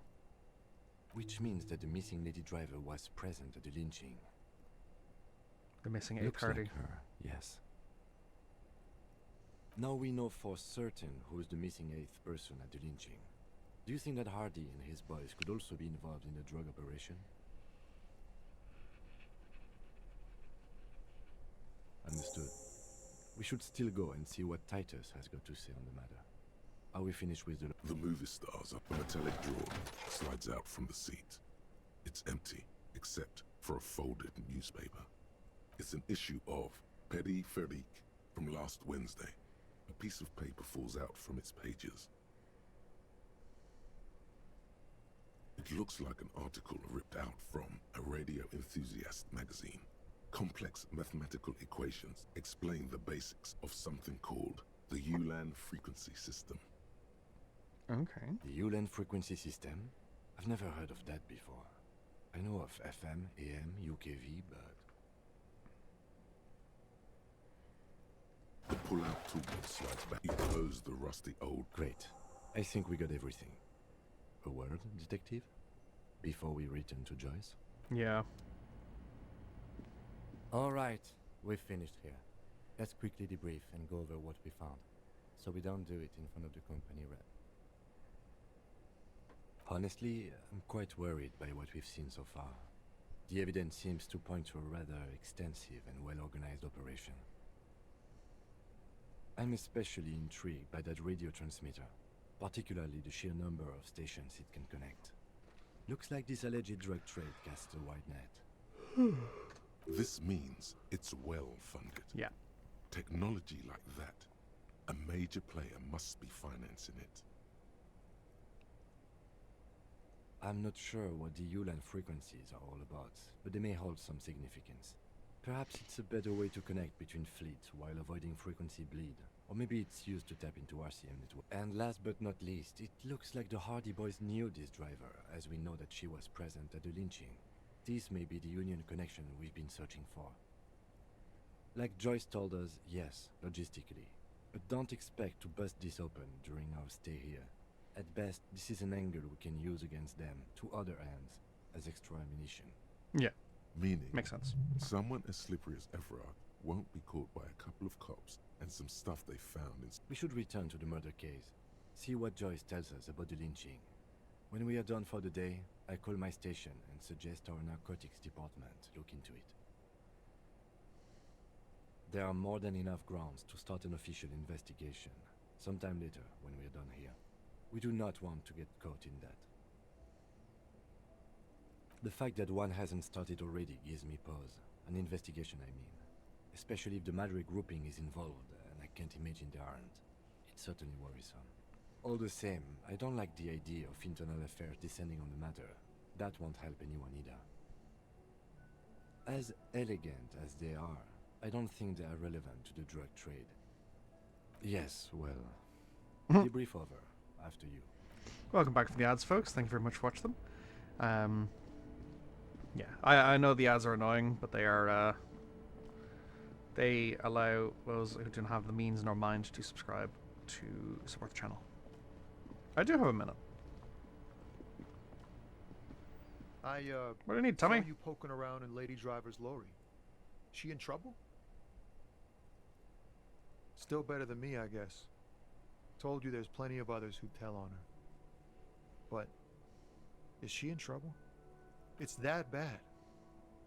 Man, what should I do? What should I do to help her? Damn. I always warned her to watch herself. Man. Nothing to do now, I guess. Maybe I should just keep my head down and work on my rhymes while I can. Oh, you know. Tommy Leham's gonna be a musician. Sprechgesang, but with beats. I've got a lot of free time on the road to hone my craft. The correct name is Tommy Leham. Tommy Lam was taken. My real name's Jerry Lafitte. Tommy's way better. The man taps his fingers rhythmically against his arm. Wait. Yeah! There's something here, stored away in some dusty corner. Mirror It temperature is starts always like- 0. It's ice in the veins. It's cameras and X-ray. Whoa. What It's else? chalice held to it. Silent communion. Silent communion. That's good. Where gaspingly you partake of a shifting identity, never your Dang. own. That's some great shit. You came up with that yourself. I'm just a vessel for the muse. Right. But really, no bullshit. That's great stuff. I sort of want to know if it's yours. I think they were the Fucking one. hey. Seems I got you all wrong. Cops aren't much known for their artistic sensibilities these days. It's good to meet a fellow poet. Someone with an appreciation for real text. The others here, so you don't really get it. Makes it all the easier to bear if the words are pretty. I get you. When they really click, it makes the world seem manageable. Good to be on the same page. You found some common ground with this man. Even impressed him. The next time you look in the mirror, though, remember those words. Alright. Let's have a quick chat with the... Who are you?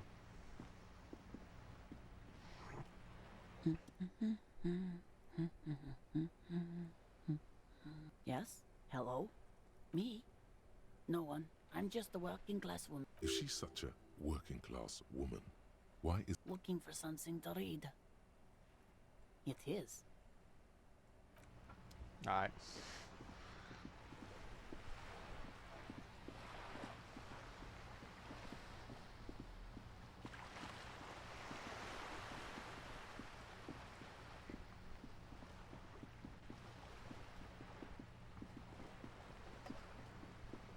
Whee! Hey you! You're back. Good. What can I help you with? Yes, my eyes on the harbour have sent word to that effect. What have you discovered? Where are these eyes It located? doesn't really matter. And I do apologise for the surveillance. Wild Pines can't afford to be blind at a time like this. One of the tall buildings overlooking the roundabout, most likely. That would give them... In any case, it's a relief to know someone has looked into it. If I may ask, will there be an official investigation? I assume you discovered there is an operation. If there is an investigation, it will be part of an ongoing operation, subject to confidentiality. I'm sure you understand. Of course, detectives. In any case, you've held up your end of our arrangement. I trust you with the rest. Now it's my turn. I wouldn't normally break protocol like this, but the situation demands it. If you don't solve this murder, I'm afraid we may have a bloodbath on our hands. I would prefer to avoid those. Bloodbath sound cold in her mouth. They taste of iron and strawberries. Yes. I'm afraid this strike may descend into a small-scale civil war, with possible consequences for all of Rivershoal West. Since you are sharing, man, this is also the RCM's worst-case scenario. Then we're on the same page, as grim as it may be. I have an indirect role to play, I'm sad to say. My employer experienced a momentary lapse of faith in me. In that moment, they elected to deploy a private military contractor as an insurance measure. They called it my security detail.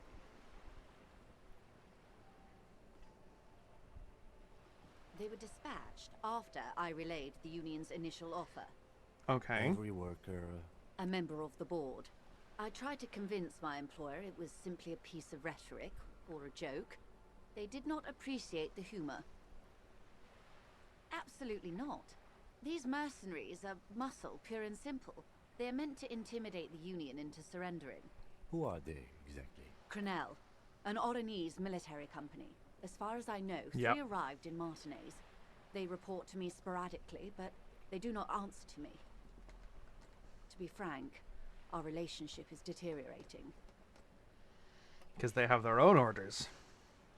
They wear ceramic armor, have semi-automatic weapons, and years of combat experience. They also have trauma and stressor disorder, and no idea how to conduct themselves in an urban civilian environment. So, what happened? The story is, one of them, the Colonel, I don't know his real name, sexually assaulted a local woman while he was drunk and separated from his unit. This allowed some of the more militant Union members to subdue. He was taken out behind the whirling in rags and lynched. Last Sunday night. Nothing. Mr. Clare refuses to let me into the harbour. I have not been able to discuss this matter with anyone there. The remaining 2 Crenell contractors carry out their orders. It's a smokescreen. In secret, they are conducting an independent military tribunal into the lynching. Once this investigation is concluded, executions will follow. What is the nature of this so-called investigation? Whether to execute one, some, or all of the Union militants. This is not It's very disco. far from disco. My only hope is that you provide a single, concrete suspect before the mercenaries indiscriminately pick theirs. Simply put, if you don't pin this on someone good and do it fast, they will identify and execute everyone present at the lynching. This in turn will force the Union to respond. The Debarder have over 2,000 men. It will be 1,000 to 1. Have you ever seen a hornet invade a beehive, Lieutenant? It's not pretty. The Serai's giant hornet, the world's second largest insect, can kill 40 honeybees a minute, while a group of 30 can decimate an entire hive of 20,000 bees in less than 4 hours. Yep. These men work in tandem using semi and fully automatic firearms. Their armor is virtually impenetrable to muzzle-loaded weapons, even yours. Most Union workers don't have guns at all. The muzzle loaders need to be reloaded after every 1 or 2 shots. The automatics every 1 or 2 minutes. As I said, a bloodbath. Many bleak scenarios have already come true. Nameless, badgeless detective of the citizens' militia. All we can do is keep the rest from going the same way. One single concrete suspect delivered into civil court, and I may be able to defuse this situation. What can you do about Not Crenell? much. Their public resume is relatively good, as far as private military contractors go. I believe they were once called Downwell. They boast a long list of clients. Saint-Baptiste, Welchman Lorenz, Eintracht. A warning sign, however. The operations concerned all take place in third or fourth world countries. Guarding facilities, escort missions and such. Meaning they're used to operating in war zones. Yeah, not Yes. cities. All the good conflict corridors, Supramundi, Yesut, the Seminese Islands, countries that don't have a good record reporting atrocious military conduct on their soil. Sadly, no. Before this happened, I had little interest in them.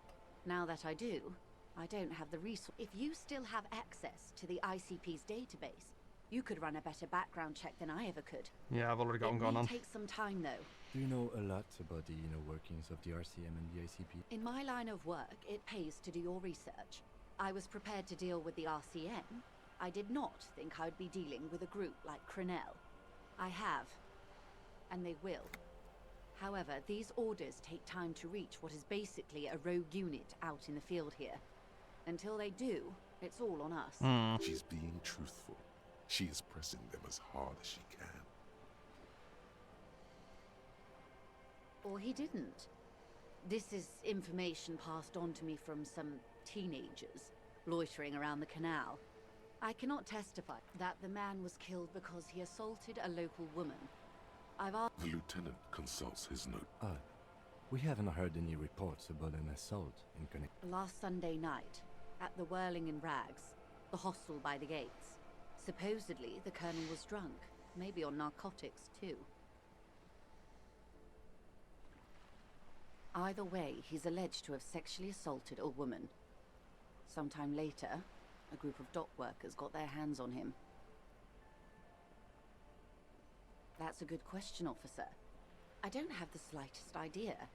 As I said, it's a rumor about a rumor. In any case, it's what the colonel's remaining colleagues believe. If you mean did I see him alive, yes. But I did not know him. Lely, his service name, a nom de guerre, most likely. He wouldn't divulge his full name. Only one of them did. A bad sign if there ever was one. He was 40. Or 50. It's hard to say which. He had a combat injury on his lower jaw. It made it difficult to estimate his age, or gauge his facial expressions. What else? Nationality? Accent? He was, Occidental, I think. Light brown hair, a mixed accent, Oranese, or Messinian, maybe. His injury gave him an accent all his own. In a way, it was humanizing. He had to learn to speak through it. Through the injury. That's all I know, I guess. I only met him once. They've gone to ground, as it were. I don't recommend seeking them out. For one, they're almost certainly armed to the teeth. They don't have the same respect for the Revachol citizens' militia as I do. To put it bluntly, they think you're vigilantes. Ghetto. You're likely to run into them eventually. When that happens, I'll be in a better position to mediate if I don't appear involved. One is obviously the SCAP leader at the harbor gates. The one chanting the idiotic slogans. He's barely maintaining his disguise. The other has a vantage point in a building south of the roundabout. They were keeping tabs on you while you were canvassing the lorry drivers.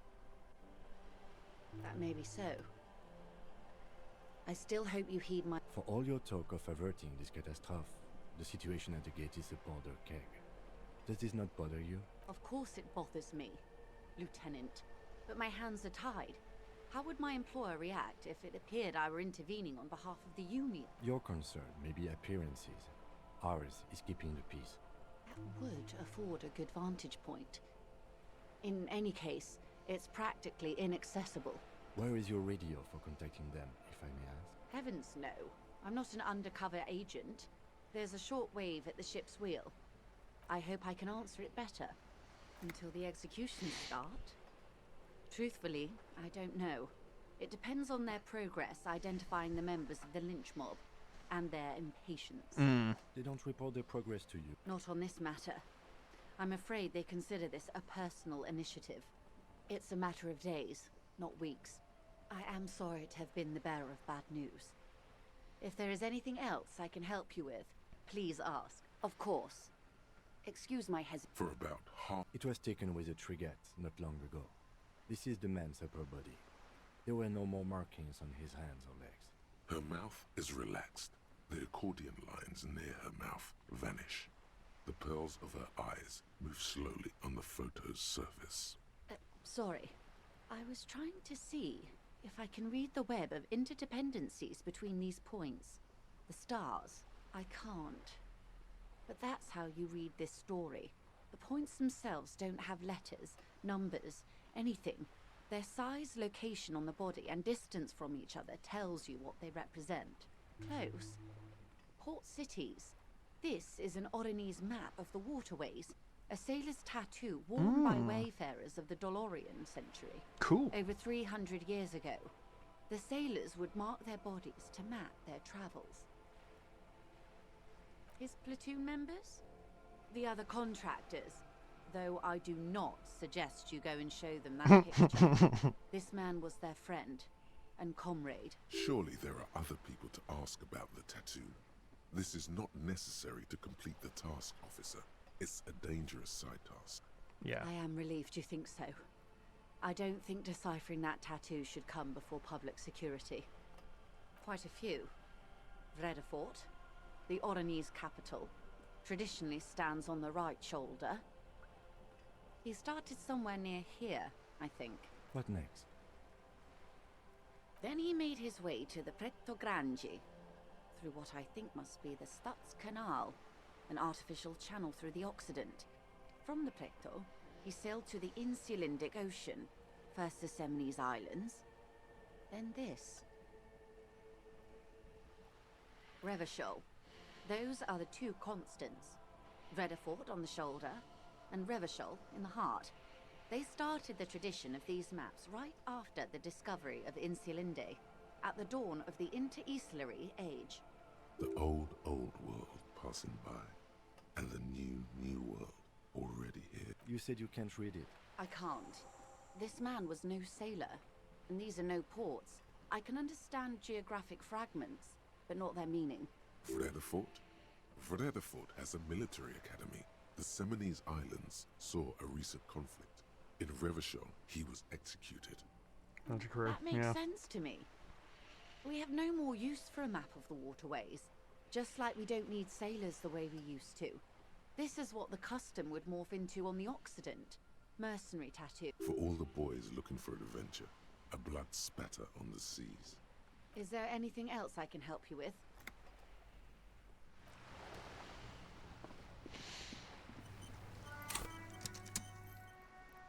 Actually, let's...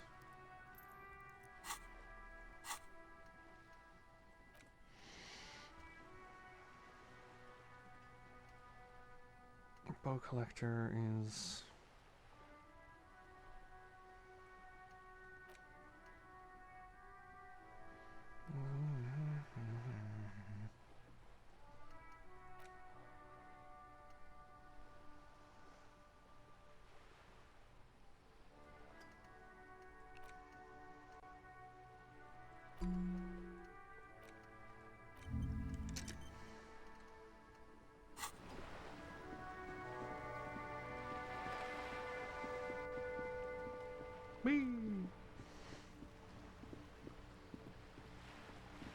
Alright, let's go back, have a chat with the boys.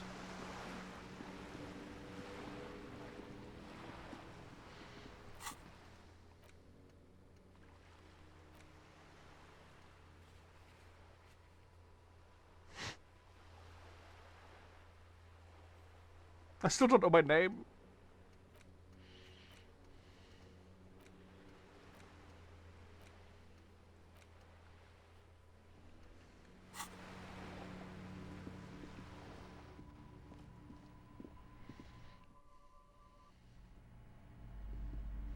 Hello again, esteemed officer, and welcome to... Yeah, no,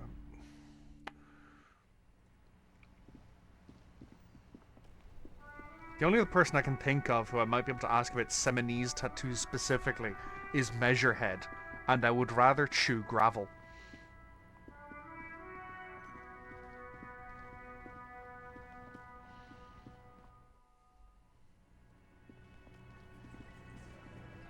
Looks like the circus left town, but the clowns are still here.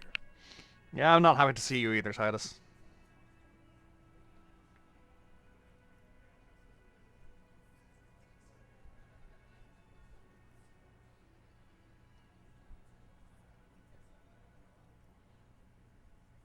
Like hell you have. There is no local drug trade. This place is as clean as our... We'll do that. In the meantime, Did you know that there's an abandoned lorry at the intersection that was used to move raw ingredients for drugs from Terminal B to Jamrock? The person driving it was present at the hanging. It was one of you. We've connected the footprints. Detective, do you want to deliver the coup de grace? That's a mighty interesting theory. I guess that's what you would need to do, theoretically. A big, strong, state-run monopoly. Yeah, man. Theoretically, that's what you would do. You would need good, trustworthy people to take their place, of course. Hardy men to run such a monopoly. For the good of the community, of course. Profiting off poisoning your own people. Who fucking who? People will always be taking drugs. Might as well do it. But you're not doing it clean and organized, though. Yeah, that's what the labor movement is all about. You're not doing it clean and organized. And the Hardy Boys? Theoretically, of course. Not quite yet, Mr. Hardy. There were 8 sets of prints on the crime scene. There are only 7 Hardy Boys here. My answer is fuck off. Mind your own business. There is no 8th Hardy. I run this goddamn scene. Do you though? And here we go. Back to the usual. I know! Fatty walked on all 4s. He's so fucking fat. Go fuck your mom, Dennis. That's more like it, boys. You heard him. It was Angus on all 4s. Anything else you need to know? Yeah. By friends, you mean his squad mates from Crenell. Wouldn't want to beat up his grandma. This is what happens if you take the law into your own hands. Other people start doing it too. Let them come. The Hardy Boys are right fucking here. You heard the man. Right here. We're armed. We got the whole district behind us. And Glenn. Glenn is fucking crazy. I had noticed that, yes. Yeah. A well-oiled murder machine. We got weapons of our own. We got Ister 50s, Zeelagers. Glenn's got a knock cannon at home.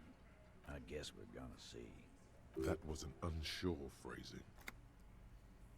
Yeah, like you've been up against ceramic armor. You haven't even seen the whole suit, right? I've seen the whole fucking thing, and it didn't make him immortal. The fuck is that supposed to mean? We're not bees. We're men. We're socialists. Bees are socialists too. Easy, E. He's trying to phase you. What are you trying to do? Scare my men? So are the local gangs. The fucking Barmy Army and the Madre scum. You've been out there. Seen any around? Yeah. Where are they now, huh? Sent back to Madre in an airtight cargo craft. These people are trained military professionals. Special forces, as you said. They're not a gang or a Barmy army. No, they're not. They're uncoordinated and drunk. We know more about them than you think. Big fucking surprise. They hire psycho scum, arm them to the teeth, and let them loot. What do you mean, okay?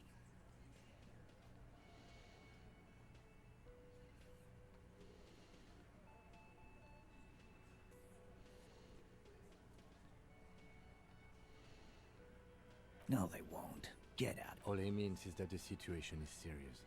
No wonder you cops get shot to shit every day. Can't go to war with an attitude like that.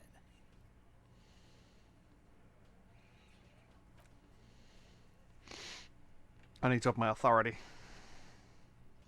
Authority.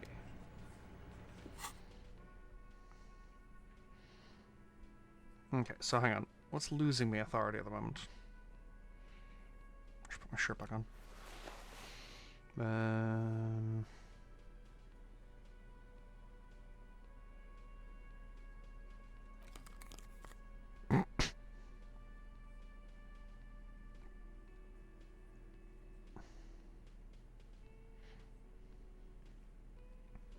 Okay, I have nothing that is giving me authority.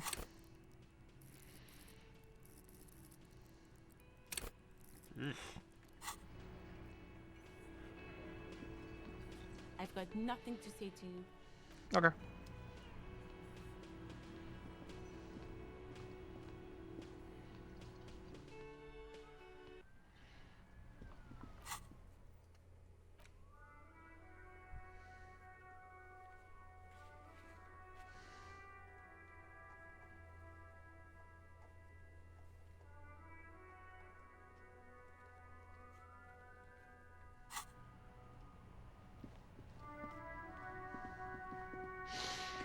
Let's go have a chat with the man in charge.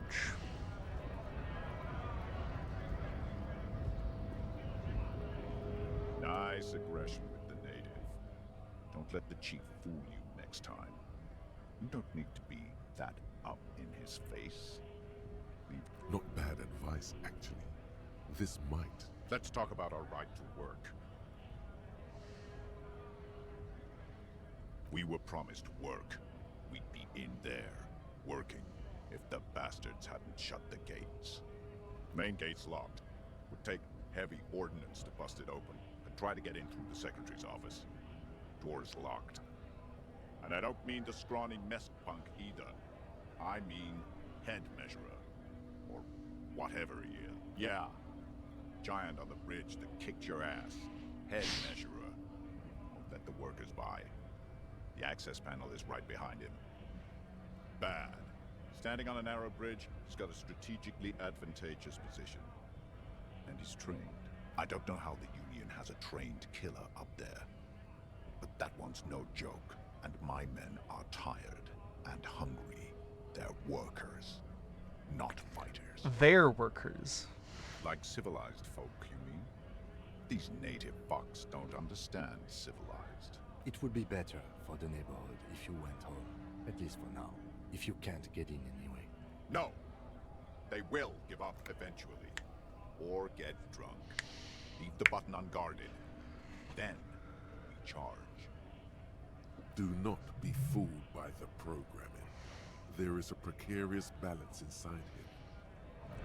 Now just go. Yeah, that guy is dangerous. Like, Measurehead is scary and a piece of shit. That guy is dangerous. This is about ads about to start, folks. Sorry. I didn't warn you sooner.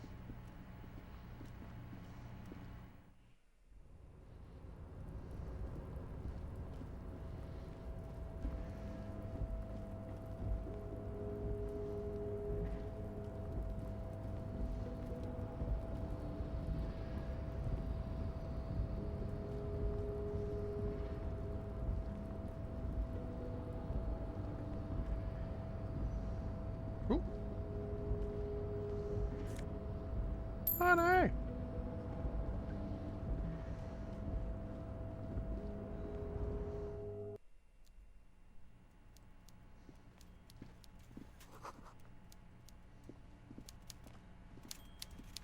Oh my god, look at this absolute unit. Before you is a walrus of a man seated behind a large desk. He looks up from his work, not the least bit surprised to see you. With great effort, he straightens himself up in his chair, yet says nothing. It goes well. Stares at you. I'm in the docks. I had a chat with the Hardy Boys. I determined that there should be 8, but there's only 7 of them there, and that the 8th person is the one who's actually in charge. And she's also running the local drug trade. With a mixture of expectation and impatience, well bottled. Welcome, Mr. Dubois, Mr. Kitsuragi. It's good of you two to stop by. Please, have a seat. I'm Everard Clare, head of the Debarders Union here in Martinez. How goes it for yourself, Perry? I'd offer you my hand, but unfortunately my health prevents me from getting up. You understand? He looks extremely comfortable. The tiny folding chair, on the other hand, looks like a torture device. You go ahead, detective. Whatever he has in store for you, it can't be good, he thinks. I'll do my best. Forget about that. What's with this Dubois stuff? you're getting some seriously bad vibes from that name.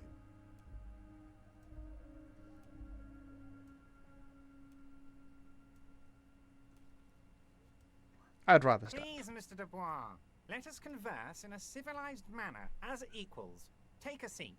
I insist. Very well, Mr. Dubois. I respect a man with strong convictions.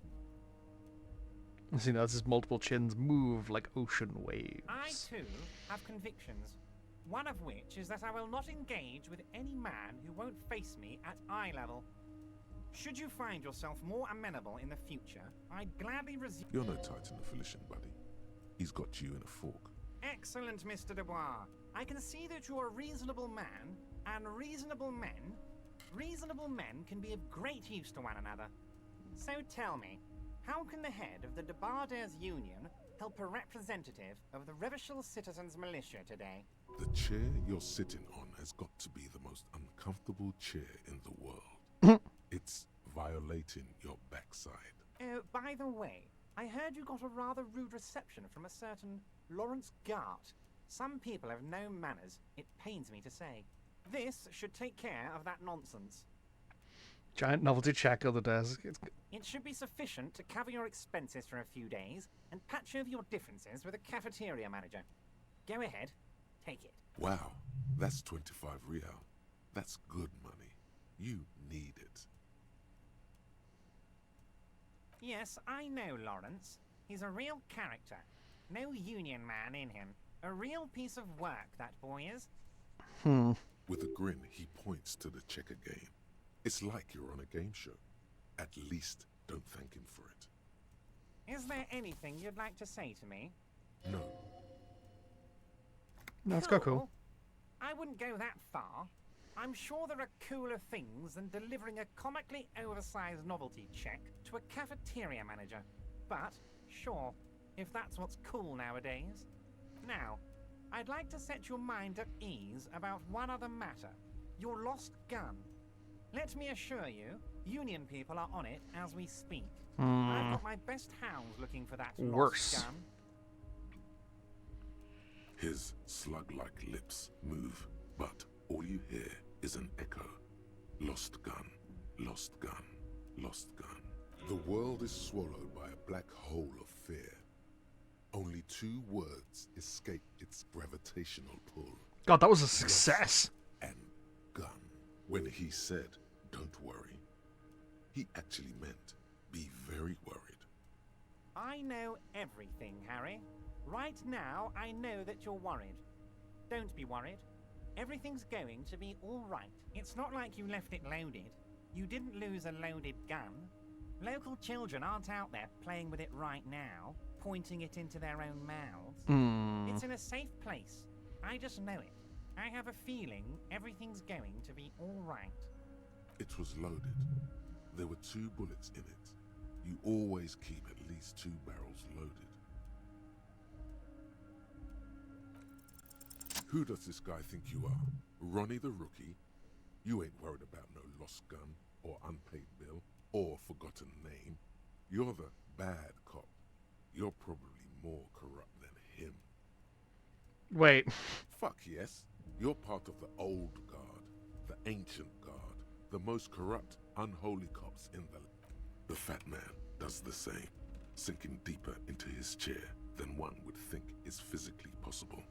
He seems to be enjoying your little display. Good. Now lean in with some corruption. That's not what I wanted to do at all. That we do, Harry. Let them say what they will about you and me. We're both born fighters. Why, thank you. It's always nice when a fellow professional appreciates your work. That's it. Now kick back and add a final flourish for dignity.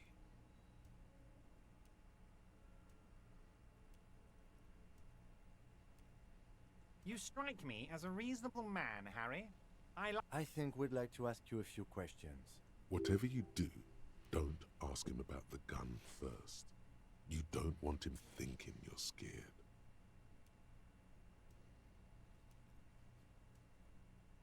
You might have noticed there's one hanging on a tree behind the hostel cafeteria. Oh my. don't take this question personally, but why would I get involved in this matter? Mr. Clare, the man was hanged with a cargo belt. A steel-reinforced cargo belt. It's safe to assume the Union had something to do with the murder. Besides, getting the body down would benefit all of us. It's a stain on the neighborhood. Also, I studied the footprints of the crime scene I worker can boots. certainly see how having him up there might start affecting some real estate values. But of course, all joking aside, I am going to help you. Jean-Luc, my boy, I'm sending 2 police officers down. They have a dead body in a tree problem they need help with. Namely, they need it to be taken down. And Jean, please take it easy with the race signs. That's a yes to getting the body down, no to the race signs. You can find Jean-Luc down at the gates. He's the big impressive one.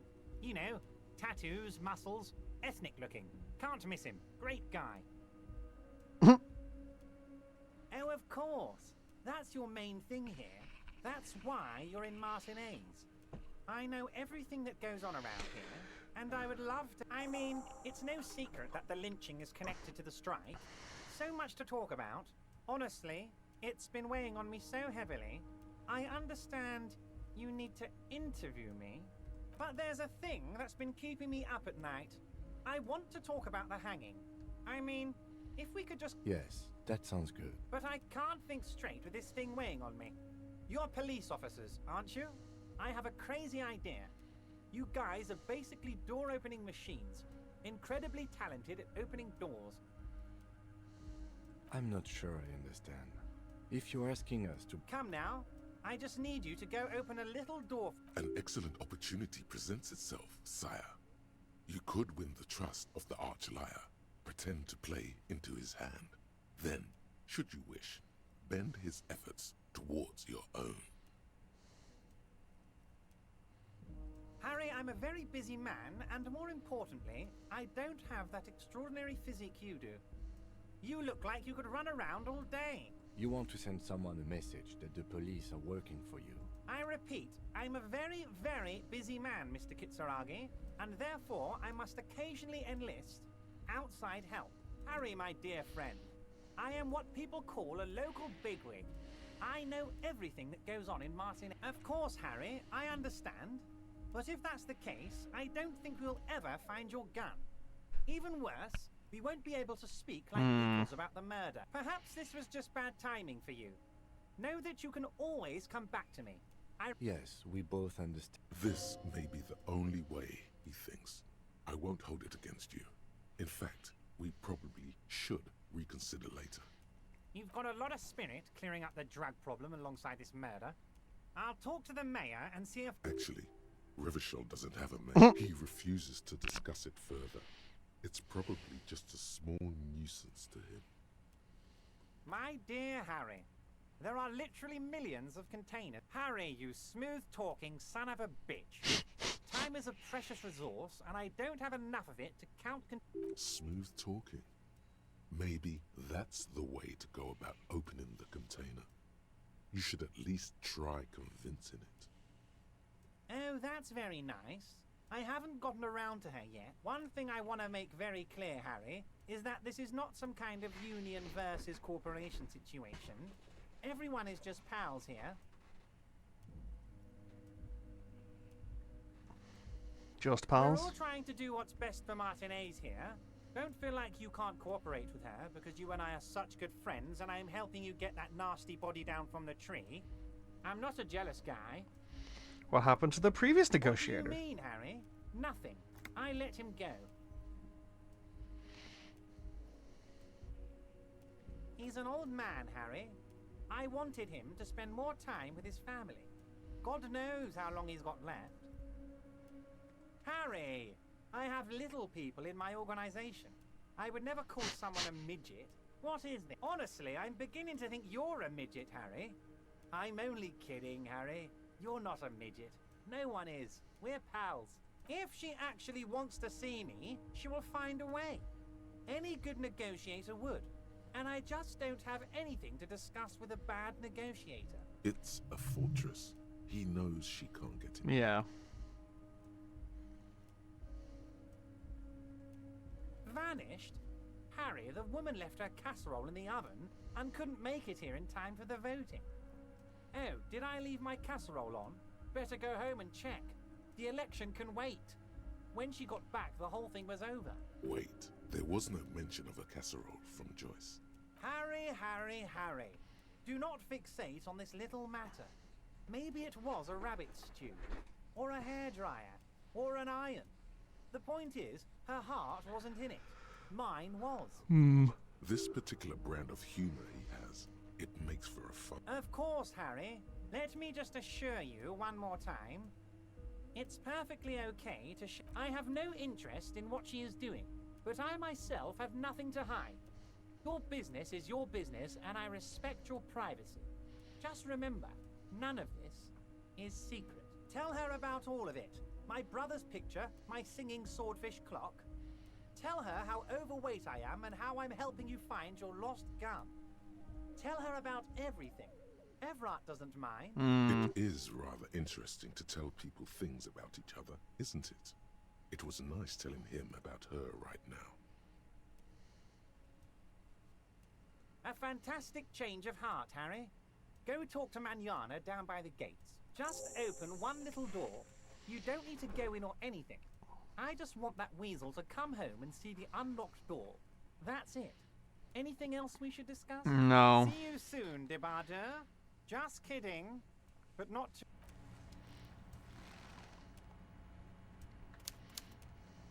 Fucking...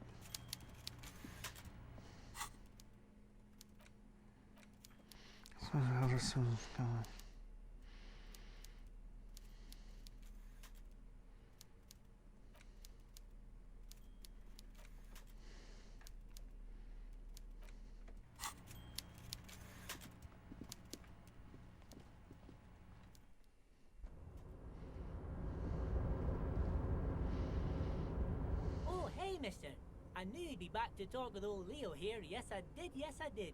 It's like Lady Larice said when she opened a bathhouse in the basement of my apartment building. They can only get so far before they're aching to get back. And lots of folk really did keep coming back. No trouble at all, mister. No trouble. Okay, I'm gonna go for a quick break. Just go to the bathroom, stretch, because I've been going for 2 hours, no break. Whoops. I will return shortly.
And I have returned.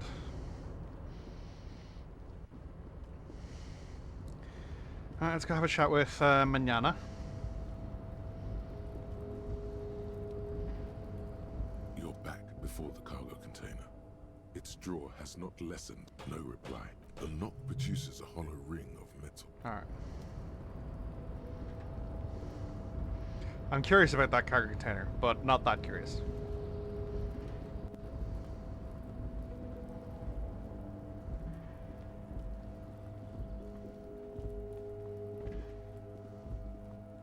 This is the night watchman's booth. Right.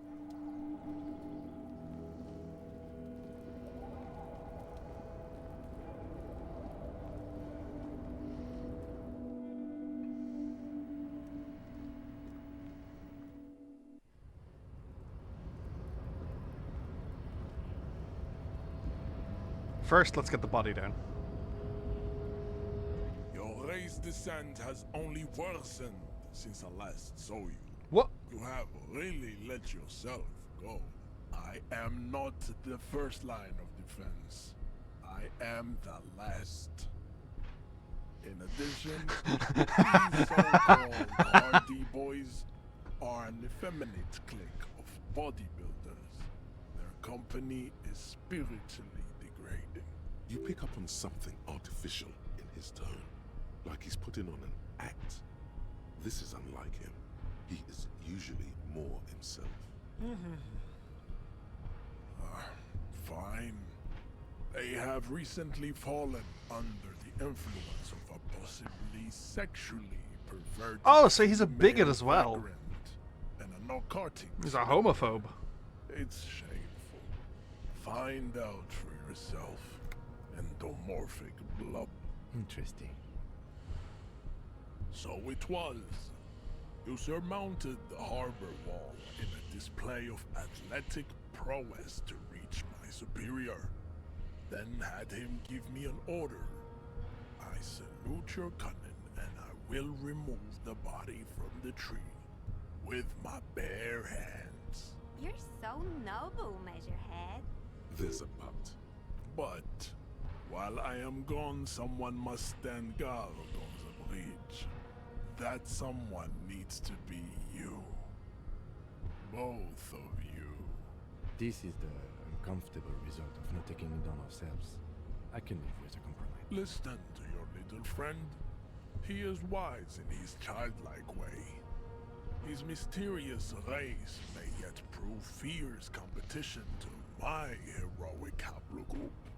Babe, see that they stay here the whole time.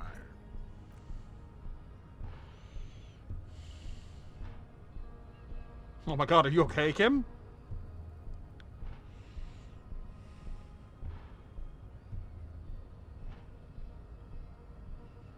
The woman's gaze follows Measurehead as he leaves. So, you guys are like cops or something? Have you ever thought that maybe things should go to shit? I'm Katya, by the way. You hear that? That sound. He's breaking something. Yeah, Jean-Luc must be really tearing it up over there. I wish. Look at you! RCM rent-a-cops! Guarding that bridge like Everott's lapdogs! Is this where it's at now? The RCM is for sex. Spoken by a mercenary, pretending to be a worker.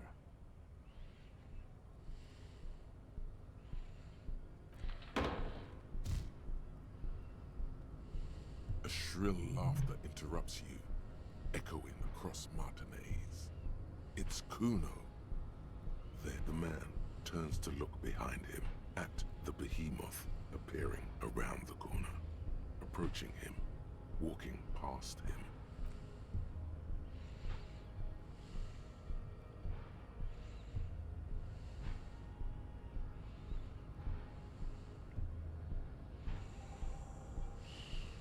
The corpse has been removed from the tree.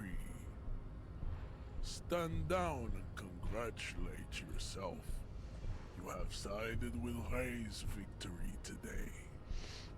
And what you had to do was to become a Union man for all to see. Yeah, not a fan of that.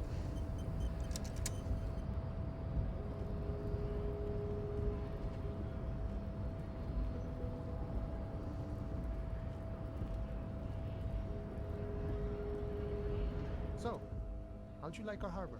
You've been in there, he means. Talked to the boss man too, probably. It's but a rest area on the path leading across open plains. Right. You talk to the boss, eye to eye, like men of the plain. If you have any more questions, I'm set to talk. The mercenary, eh?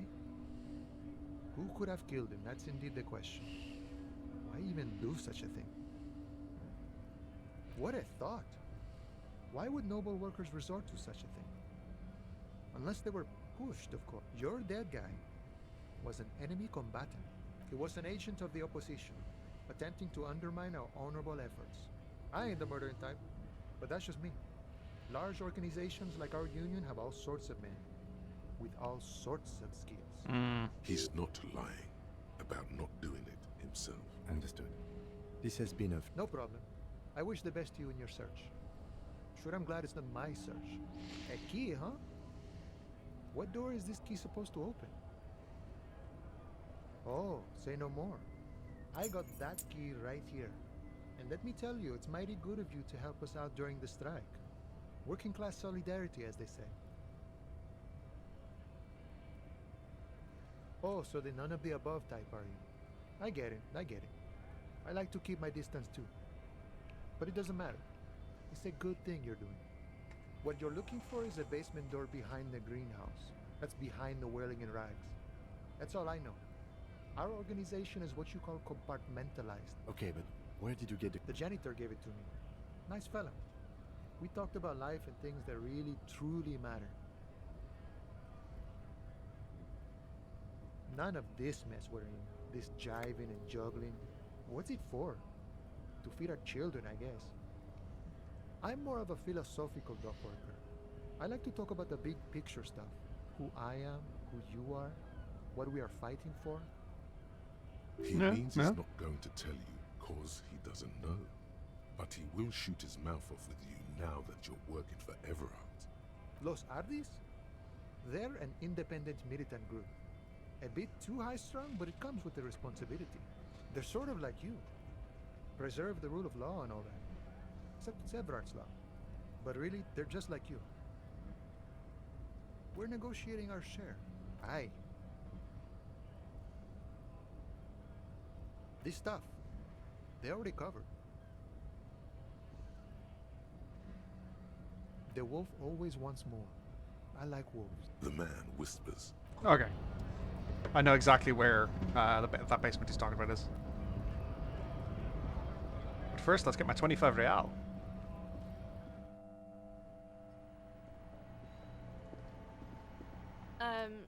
Is this about the questions again? Because I don't really know anything. Wow. I didn't know you worked for the union, sir. Anything else I can do? No, you don't work for the union. The union works... Okay, I nearly have enough to pay for those hubcaps back. Hey, my morale.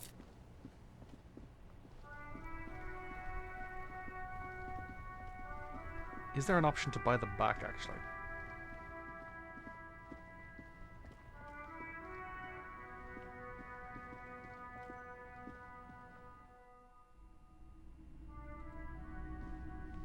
Hello again. How can I help you? There's not. Sorry, Kim. They were really cool hubcaps, and now I realize how much you love your car.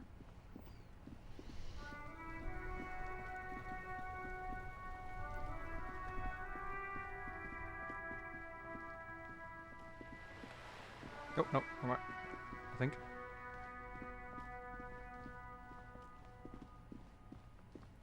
Oh, let's investigate the body, actually, yeah.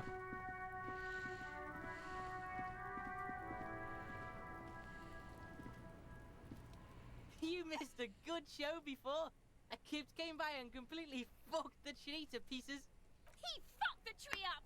Fucked it good! It was porno! Shoot that shit at Kuno, Pigonaut! You found Kuno's secret door to Kuno's secret shack. It was closed for 5,000 years, How the fuck did you get in? Shit. Get the fuck out. You can't do that, Coon. Pigs can't displace. Can't do that teleport. How did you like it in there, pig old boy? Kuno's got a lot of cool shit there, right? It's a vitamin pig? Don't you know anything? You could use some. Okay, whatever. Oh, don't teach him, Kuno. He's gonna use it against you, Kuno. You're not getting this, pig. It completely takes away the hangover. It's like you didn't do anything. Like you stayed home playing with your Fuck you, pig. Don't do mag. You're gonna OD and you're gonna fucking die. Good call, Pigmeister. Don't come and talk to Kuno about his kid. Kuno doesn't... Hear that? Magnesium. That's what you're lacking. The lack of magnesium has you slouched. Okay. Yes, and it's Okay. critical. Look at yourself. You're practically devolving into a fish due to the lack of magnesium in your bloodstream. I need to mag you it need up. to get so magged up.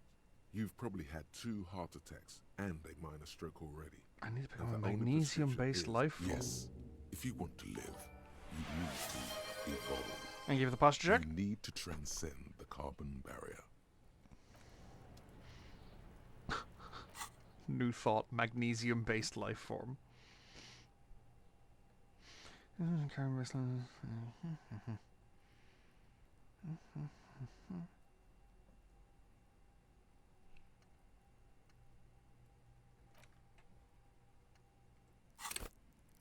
I need to upgrade my authority, but I'm gonna make the check. If and when I fail, because it's like a 3% chance of success, I'll upgrade my authority and try again. Nope. Yes?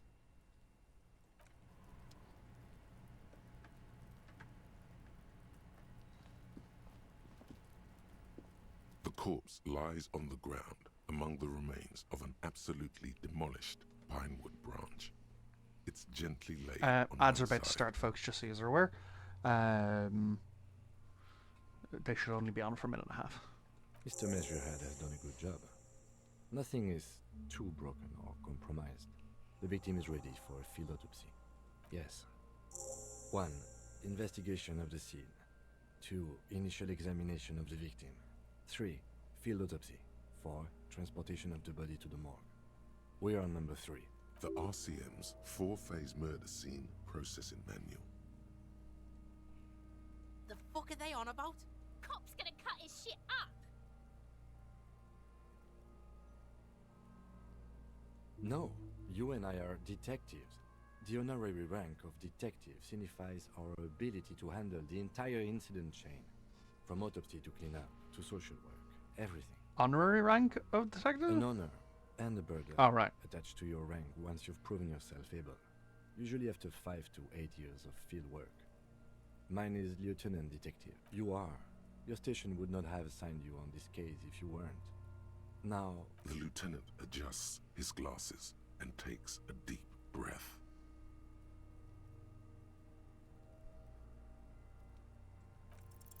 The fish lips stay silent in response. You must be... I told you. He is male, 40 to 50, with an athletic build. Come on, officer. You know what a field autopsy... What you do know is, at 18.9 kilometers, the dormant shield volcano, Corpus Mundi, is the world's highest summit, and the failure of the 38 single, Epui Descent, to crack the top 20 was the death knell of disco. But what a field autopsy is, you have no idea. Welcome back from the ads, folks. I'm about to ask why the fuck I don't know what a field autopsy is. You must have me confused with the Copperpedia. I think I need to talk to Copperpedia. You, sir, you are the Copperpedia. Oh. Yeah, encyclopedia, but for cops. That makes sense. There truly is a time for everything, even for yellow gardening gloves. However, they are lacking hygienically. I suggest you get in there in limited capacity. Yeah, makes I'll sense. ask you when I need you to. For the most part, maybe I should handle the contact and you take notes? That's right. The dead man stares in silence as you crack open the ledger. The bright red paper is covered in boxes and lists, describing the condition of his skin and organs in 3 parts. Above those, An 11-field info form needs filling out first. It begins with... That's you. Number 1, assistant.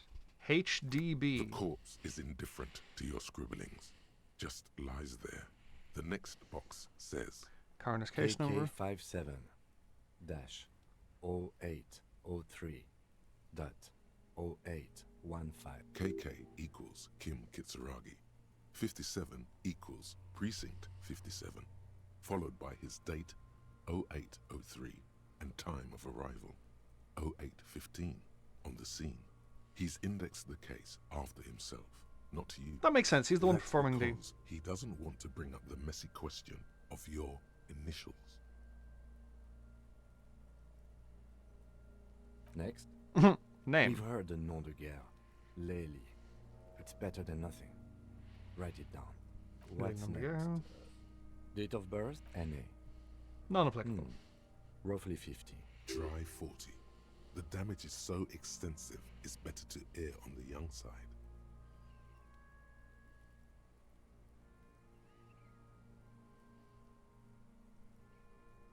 He nods. Mondial. Fair to olive-skinned, from the Isola of Mwindi. This is as vague as it gets. You might as well say whitish. The pudgy mess of curdled meat looks neither mondial nor anything other. Fucky, fucky! Male. Pigs can have sex! Male. Nor does he look male, with his pregnant belly and indistinguishable face. We're still going with March 4th. 51. What else? 9. Body identified by is non-applicable. 10.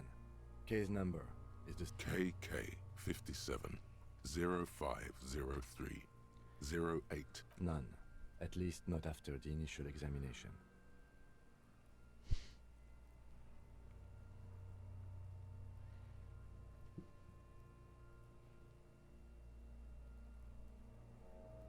They'd have to have incapacitated and carried him over. This man was more than a... Your central nervous system recognizes this gesture. It's the stations of the breath. Ecclesiastic, religious in nature, a holdout from pre-Delorian burial rites. It takes him 2 seconds to perform. Then... We should start the post-mortem. The corpse cannot feel Kim's hand on his chest. It no longer meaningfully interacts with its surroundings. A thicket of boxes and lists on red copier paper tries to answer why. External examination summary. The deceased wears armored boots and white briefs. The make of the briefs is Babrodine, I think. Let's see. See, it's happening. Babrodine, yes. Inexpensive. Size M. Color white. The disappointment is palpable. The red-haired thing was expecting something more lurid. The boots are ceramic, vitreous enamel. They are fused to his skin from blood flowing downward post-mortem.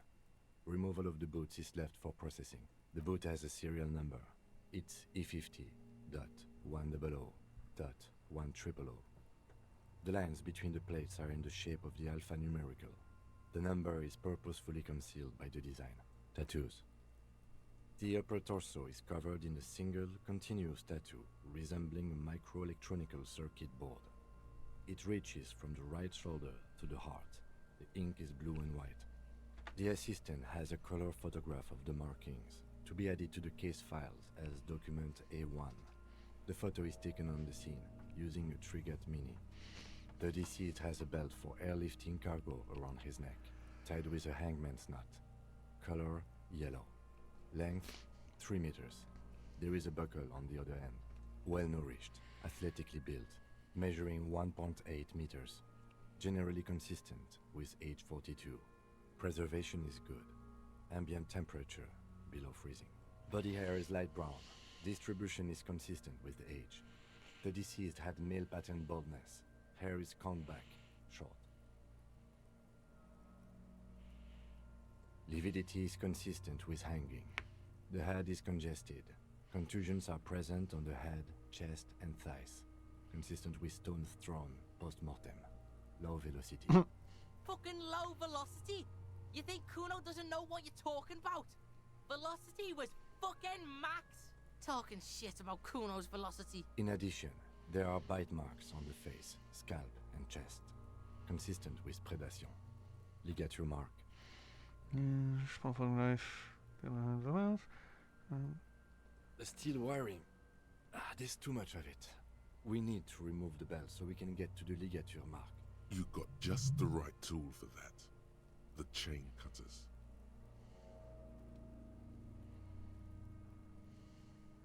The hanged man lets out a joyous little bubble from his nose.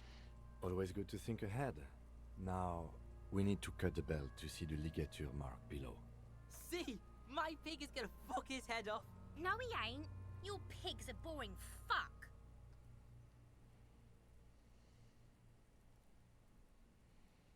The belt is equally tight around the whole circumference of his neck, swelling over the edges like white bread rising from the east. The knot is the weak spot. The chain cutters fit in there, steady now, like a flower arranger. 2 cuts and it should come loose. So help me God, so help me God, so help me God. After Yeah! some deliberation, you sink the cutters into the knot tying the belt together. You squeeze the rubber handles together, sweat forming on your brow. Snap! The knot is slashed.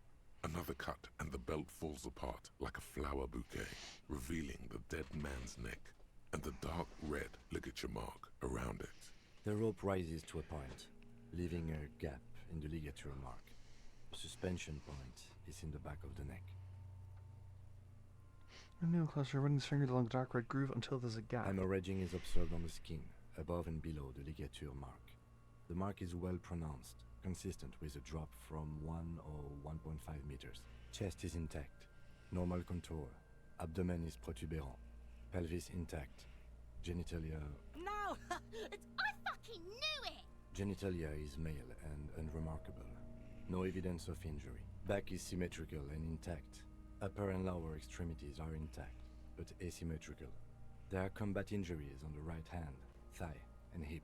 In addition, I see smaller, residual scars, too numerous to count, covering about 30% of his skin. Damn! From wounds sustained over 2, maybe more decades, dispersal and accumulation indicates long and active combat duty. We have a real museum here. Of battles, wars. Last item. Hands. Hands are clean. No sign of a recent struggle. Maybe I'm just not seeing them. Honestly, this stench is making it hard for me to think at the moment. Ooh. That's all for the external. Well done. What next? Internal examination. Central nervous system. I have nothing. Do you have anything on this man's central nervous system? Of course, there is a moral to be drawn from it. A moral to this story. Nope. Musculoskeletal. Purge fluid is coming from the mouth. Not injury related. Eyes and tongue protuberant. Hyoid bone. Let's see. With his eyes almost closed, the lieutenant puts his hand on the dead man's throat and begins to massage it, gently. A rotting smell erupts from the mouth. Purge fluid runs down his lips, black and viscous.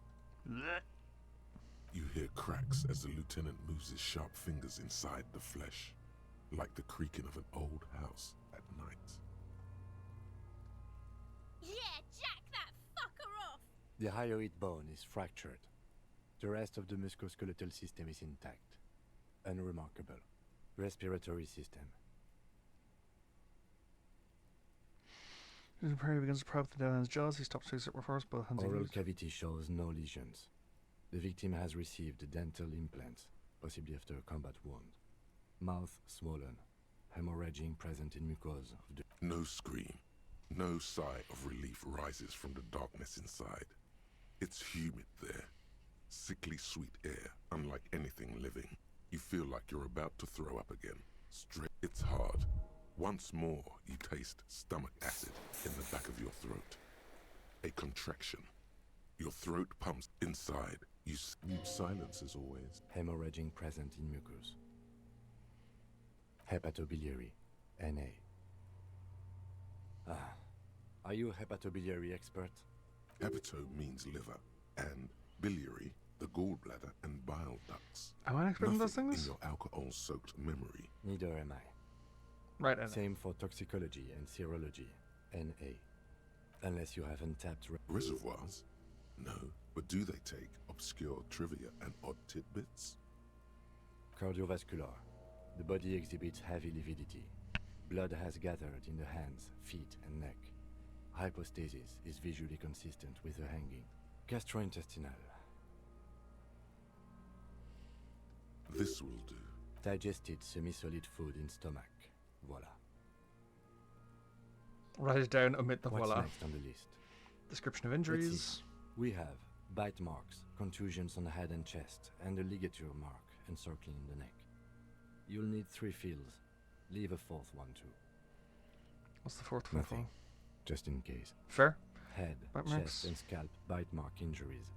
Predation by birds has caused damage to the body. Odontologist does not need to be consulted. And your opinion, officer? Non-fatal post-mortem. Agreed. Next injury? So, the scalp bleeds from a post-mortem head injury, a stone. The injury does not have the rim of an early inflammatory response. The perpetrator on the scene has confessed to causing it post-mortem. At maximum velocity, fucker! Fucking Kuno. Has confessed to causing it at maximum velocity. Coagulated blood sticks to his scalp and chest, where the countless stones have hit the dead man. Beneath. Right. Non-fatal post-mortem. Next. Ligature mark. Dark red abraded ligature mark encircling the neck, with a gap on the nape measuring, let's say, 7 centimeters. The hyoid bone is fractured, the cervical column intact. I see hemorrhaging on the skin, above and below the ligature mark. Kuno is Depth of the mark, unhinged. 1 centimeter. No signs of clawing on the neck. Below the note, 2 customary boxes wait to be ticked. The man's head jerks to the side. The ring around his neck is visible. Opinion, fatal injury. That's it. We have established cause of death. It's not much, and it leaves much to be questioned. But let's wrap this up. I pronounce this field autopsy over. Well, we established probable cause of death. Some would say that's the goal of an Yes, new VOD channel. So yeah, I got some advice a while ago. Basic, because Twitch only saves VODs for 2 months, and then deletes them.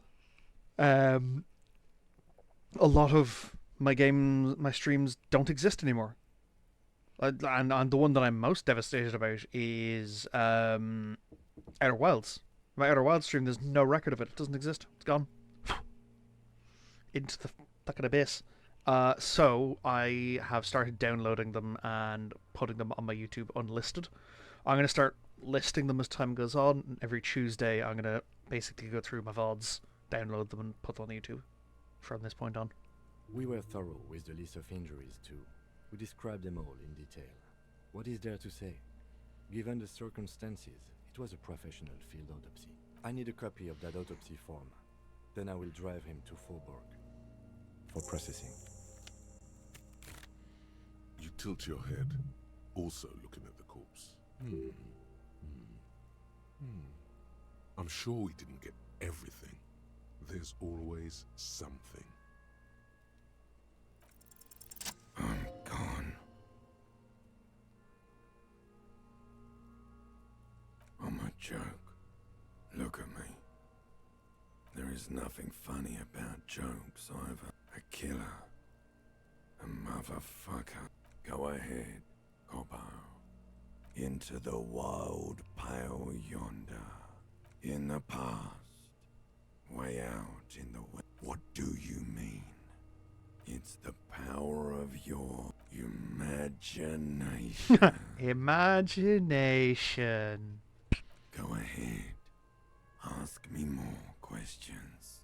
You fucking love questions. Because you're a copperoonie. Look at all of them go. Do you want more questions? Here you go, you loony. Because you have. Do I remind you of someone? A child born with Muller's disease, harlequinism, grown up miraculously. You sure wriggled out of that one? Coppellini. back later, Corpo. Amuse yourself with my frank manners and my memento mori features. If possible, also, see me in your dreams. That, this paragraph is not what was just said. Anyway. Okay. I need a little help for carrying him to the holding pen of my kinema. I can take care of the rest. What should I do the Continue meanwhile? working here. The locals, the case, or attend to your own business. I will meet you downstairs in the Whirling in Rags tomorrow morning, 7:30 sharp. This means Lieutenant Kitsuragi will leave the party until tomorrow morning. You're free to do side tasks and even the main case, though it might be more difficult. If you have nothing to do, read books or sit on the bench on the plaza. Makes sense? Hang on. Disco Elysium VA.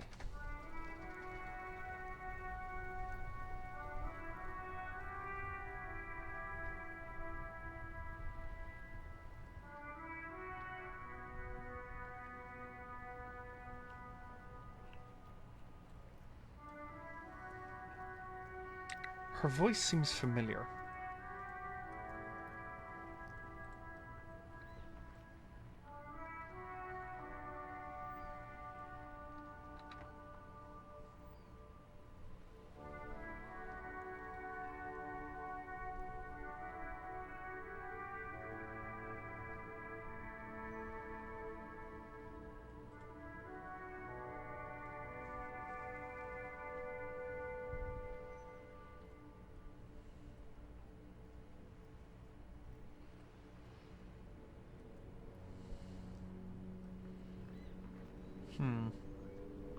I might be wrong. Alright.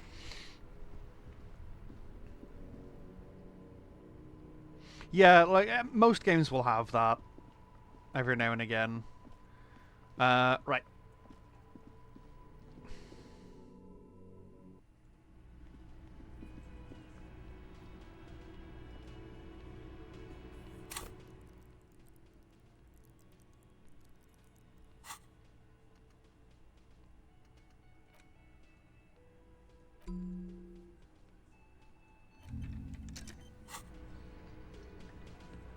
It's you again. What is it? I'm just vibing, man. God, still only 3% chance.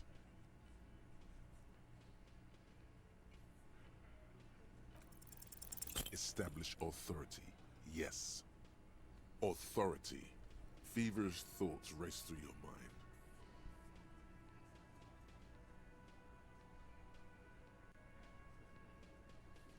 Did you already try the gun thing? I hear the gun thing is You're probably right. The others are only there for filler. To make the gun thing. I forgot to hell, and you're not helping. And what exactly is it you've been doing that's so goddamn special? Shitting yourself in front of us. Going around, harassing kids, all the while talking racist shit. Don't think we aren't watching, fascia. Fascia. That's short for fascist. Of course you have. You've been calling people Kip left and right. Callie said they've been trying to set up a race rally, whatever the fuck that means. Trying to get the Kips out of Revachol before the economy goes to shit. Sure there is. Callie said they're bulk purchasing confetti. Get the fuck out of here. What's going on? Are you racist now? Is the rally real? Please don't set up any rally. It'll make you... God fucking... I met the Hardy Boys, yeah. And I have determined that there's only 7 of them here, but there should be 8. Where's my authority? Fucking level that shit up.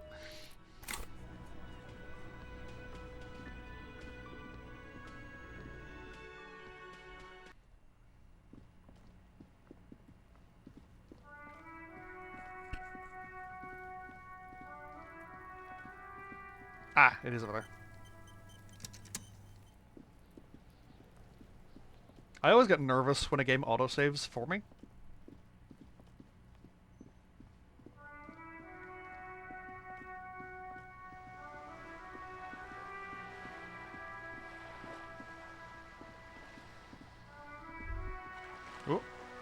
Whoa. What have we here? A bridge with loose nails and rot-infested wood that creaks in the wind. A construction code violation if there ever was one. Let death come. I'm a badass.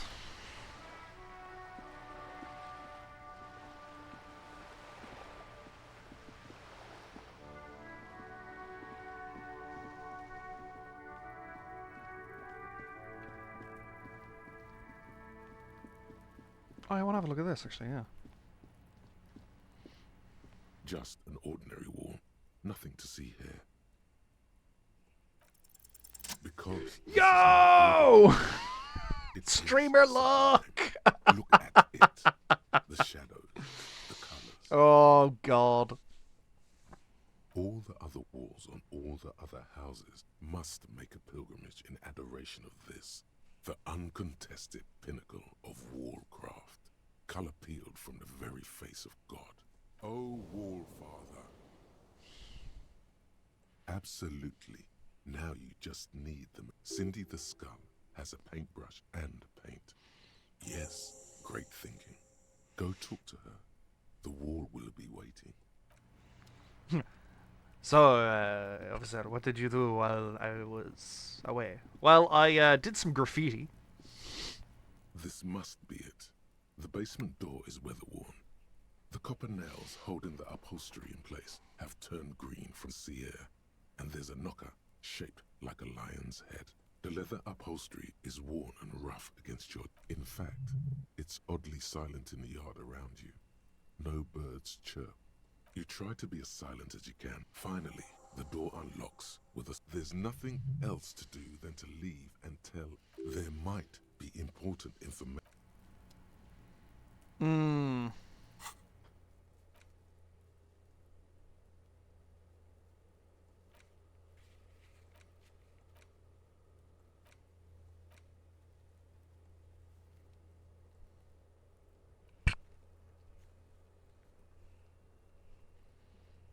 What?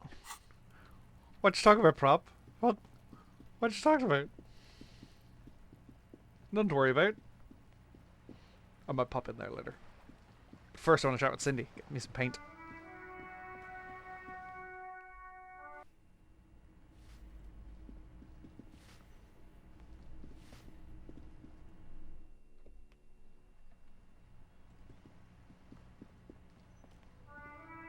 Hello again, officers. What for? Well, if it's for art.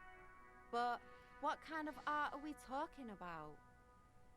Sounds like you're just about to live out your self-pity, not make a statement.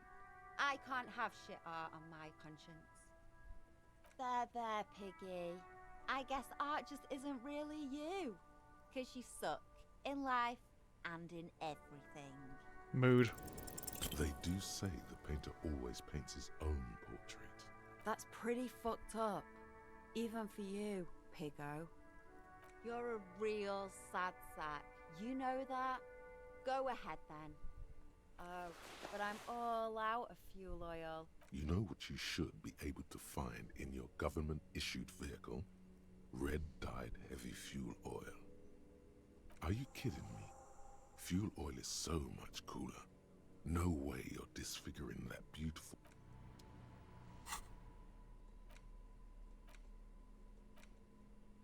Oh, actually, yeah, I got this. The front of this quarterly journal features a large satirical portrait of the late King Friso. From the sides of his head, a pair of white antlers spread to the corners of the cover.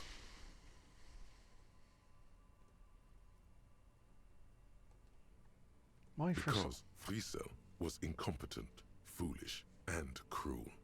In short, the embodiment of everything the communards wished to overthrow. It's satire, you see.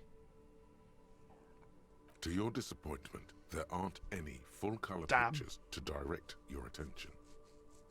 Just column after column of closely set text, interrupted occasionally by little doodles in black and white.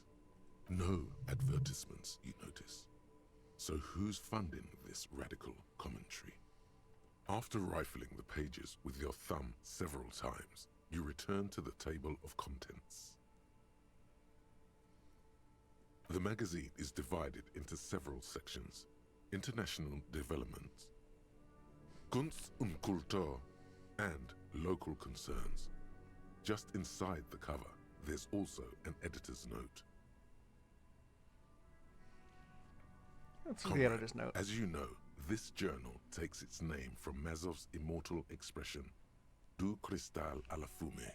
This was his way of describing the way the rigid, crystalline structures of capitalist ideology turned to smoke under communism. But, like the structures of capitalist ideology, we too are at risk of going à la fumée. Unlike many publications which are content to spoon-feed their readers reassuring drivel, La Fumée is committed to telling the radical truth, even when that truth may drive away potential subscribers. Only 4 issues in, and it sounds like they've already alienated their readership. Perhaps they've overestimated the market demand for this kind of commentary. So please, if you value our radical Mazovian perspective on contemporary politics, culture, and international affairs, please consider subscribing today. Yours in struggle, the editors. You flip back to the front of the magazine. The table of contents unfolds before you. This section includes a long, tedious critique of the latest round of free trade negotiations between the EPIS nations and the Free State of Semenine. Those ads are going to start in about 30 seconds, folks, just so you're aware. You also skip over an article about heavy fuel oil smuggling along the Messina border, something about bear wrestling in Samara, book riots in Yugograd. Bear wrestling? Face it, you really aren't interested in foreign affairs. You're not even sure where most of these countries are. You flip back to the front of the magazine. The table of contents unfolds before you. Comrade, as you know, but only perhaps, so please, you flip back to the front. It takes a moment, but gradually it dawns on you that Kunst und Kultur must mean arts and culture. Why they decided to title this one section in Volda is beyond you.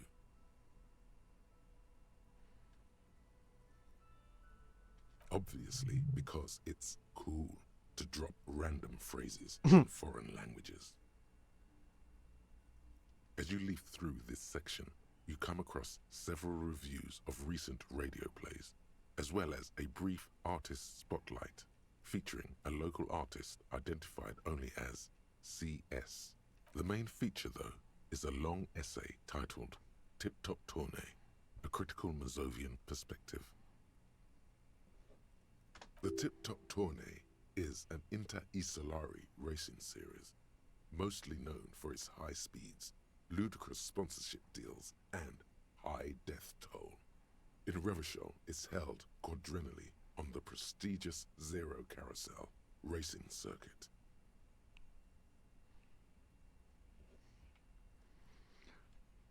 This so-called artist spotlight is really just a brief Q&A, made all the briefer by the subject's evident hostility to her interviewer. Welcome back from the ads, folks. You think you're settling in for a relaxing recap of the most recent season, maybe sprinkled with some nice anecdotes about a few of the more colourful drivers.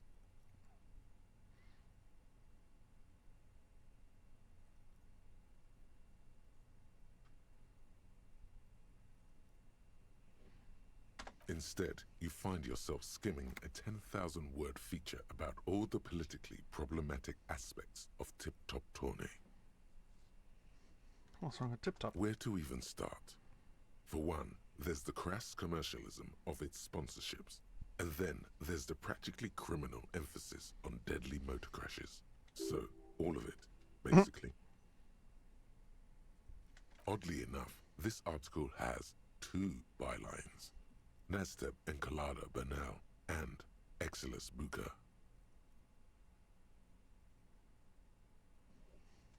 There's no way those are real names.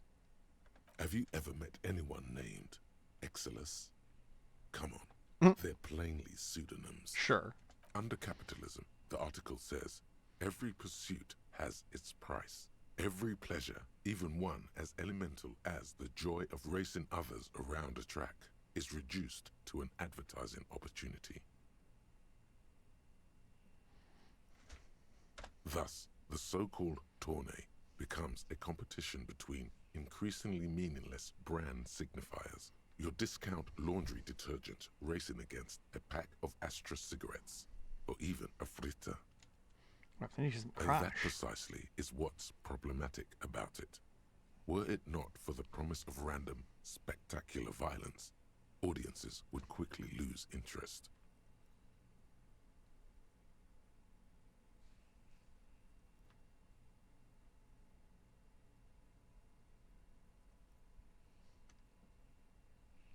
At the end of the day, it's the destruction of these 750,000 real races that you're really watching for. You see, one cannot avoid the conclusion that Tip Top Tourney is simply the apotheosis of spectacular entertainment under capitalism. One sec.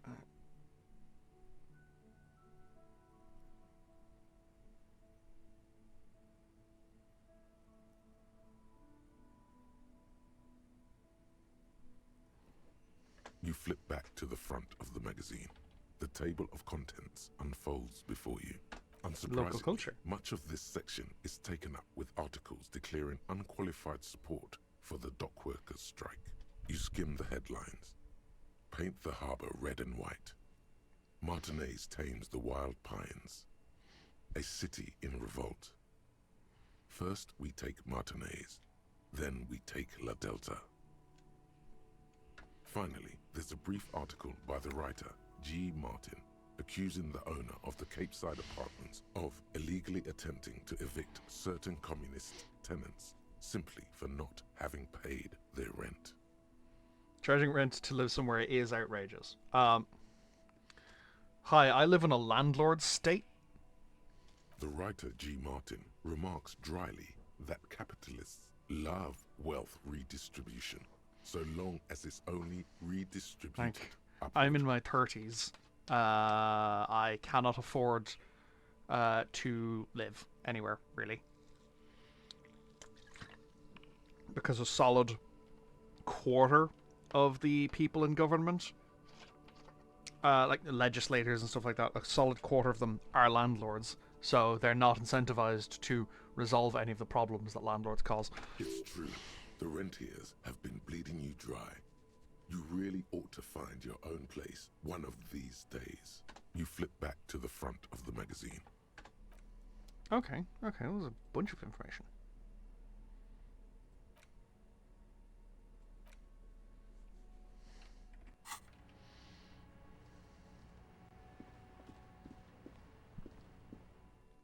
So I'm not going to take fuel out of Kim's car. That's just rude.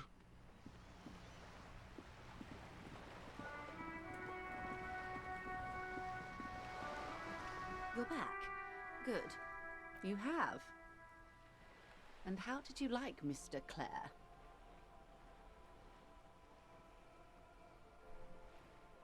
Of course, Detective. Excuse me for implying otherwise. I don't expect you to share anything he told you with me. I'm not a corrupt verm myself.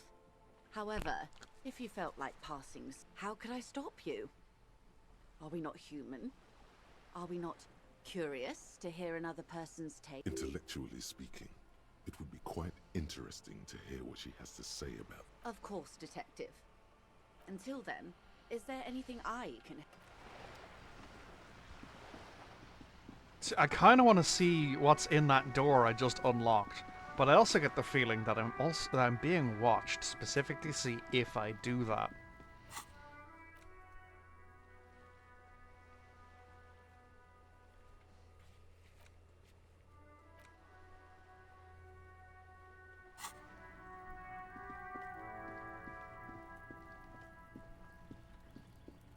Oh.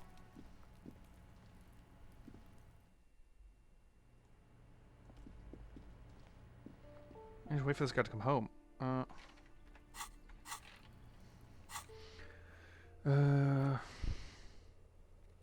yeah.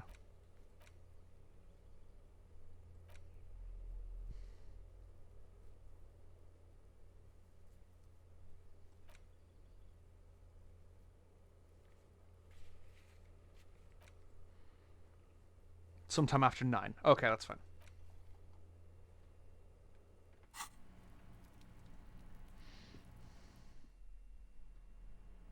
So I need to talk to Kuno about the armor. No, I'm basically like I've unlocked this for Everard. I'm curious now. Like, I'm hypothetically curious as to whether or not going in there pisses them off or something like that.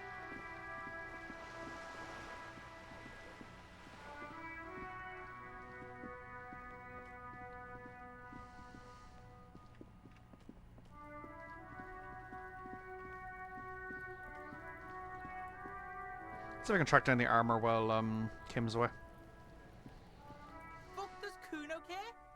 Shitload pig. Don't tell the pig shit, Kuno. Pig's choking. He's fucking idiot Mulkapa. Doesn't know any questions. Kuno's Kuno? It's always Kuno, never I. Clearly the kids use... Shoot that shit at Kuno, pig. Kuno doesn't... Right.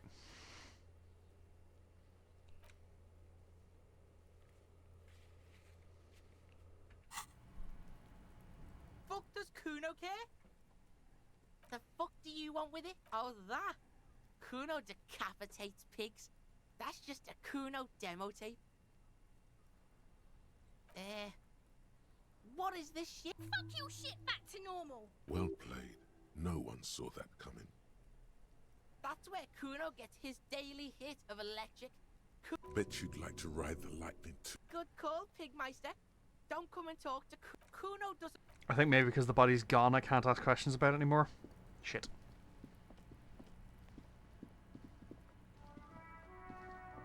How do I get up to the roof?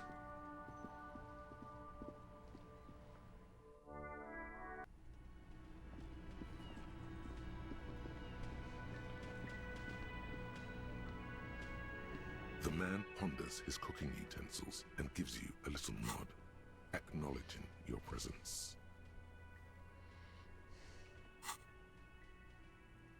The man said, I'm pretty sure he doesn't know you're...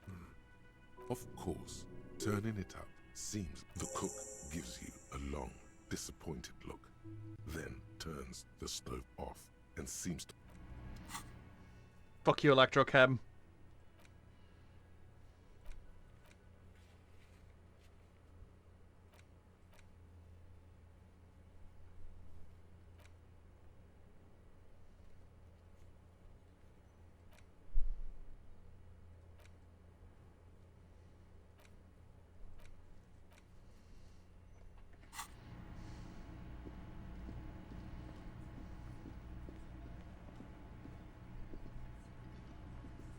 It's you again. What is it? What's my chances at now? Ooh, 8% now. Again. About fucking time. This Unlike, time it's yeah. going to work. Oh! You already ruled out the first bad option that didn't.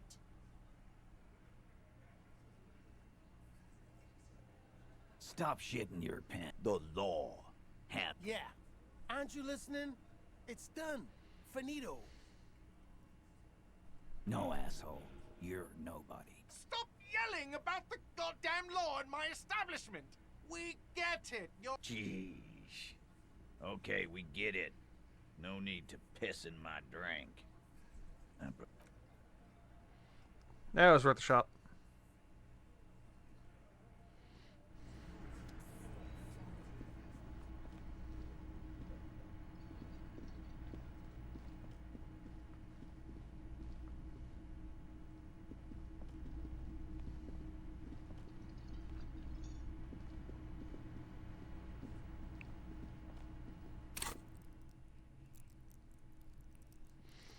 I'm 5 XP away.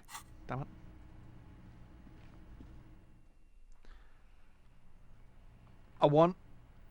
Ideally, I want Kim back before I talk with Everard again.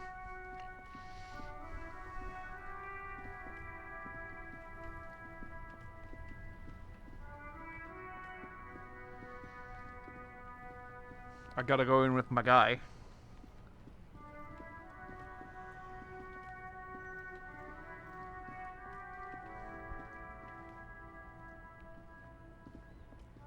I did jump, yes.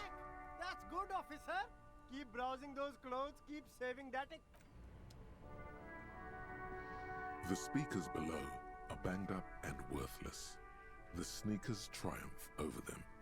They're the star of the show here. No way, officer. These aren't for sale. They're bad speakers. Low-fi socialist junk. I might be lo-fi socialist junk. No, officer. You're a high-class policeman who accepts nothing less than the best. Lucky for you, I've got the best on sale. Well, but see, they are the pedestal for my sneakers. If I let go of the speakers, where will the sneakers go? I can't leave premium lifestyle sneakers. If, on the other hand, you wanted to buy the sneakers too... Damn, so you have to buy the sneakers first. Okay. Do I need the speakers for anything, actually?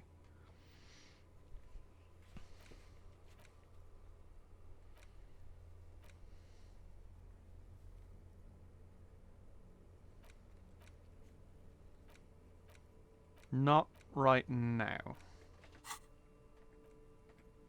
But that is good to know that I can now buy the speakers.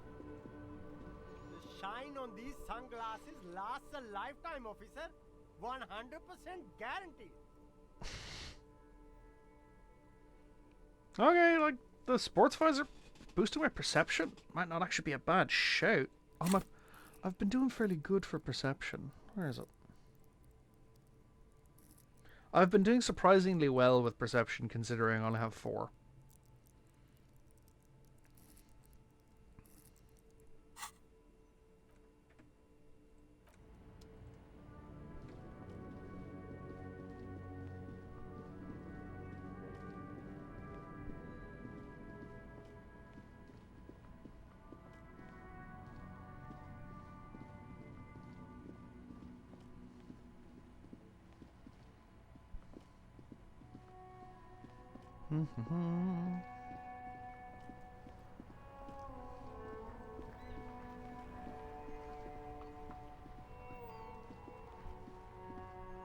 The dented yellow mailbox.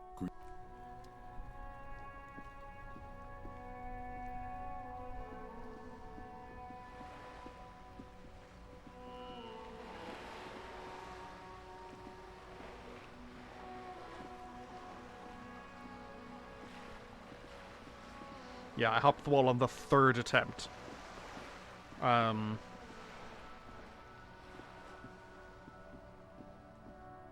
again, sir. Oh, that's Auntie Billy. She's nice if a bit distressed. No, sir. She's a working woman who comes to look at the books a lot. I think she is a bad husband. Not very nice or helpful. No, sir, I can't. It would be too tiring to refrain from it. It's already tiring enough to remember to say it all the time. It's nice of you to say I could stop, though. That's a friendly enough face, most of the time. Crime fiction is about murders or burglaries or things like that, and the work of a policeman or a private detective who's trying to solve a crime and catch the criminals. I don't want to read about crime. It's exciting to people, I guess. They get to imagine dangerous things, and it's kind of like a puzzle, where you can guess who the criminal is, or how the good guys are going to catch him. You don't look much like a policeman. Didn't mean to offend, sir. Sorry, sir. It's just that you don't look like Dick Mullen.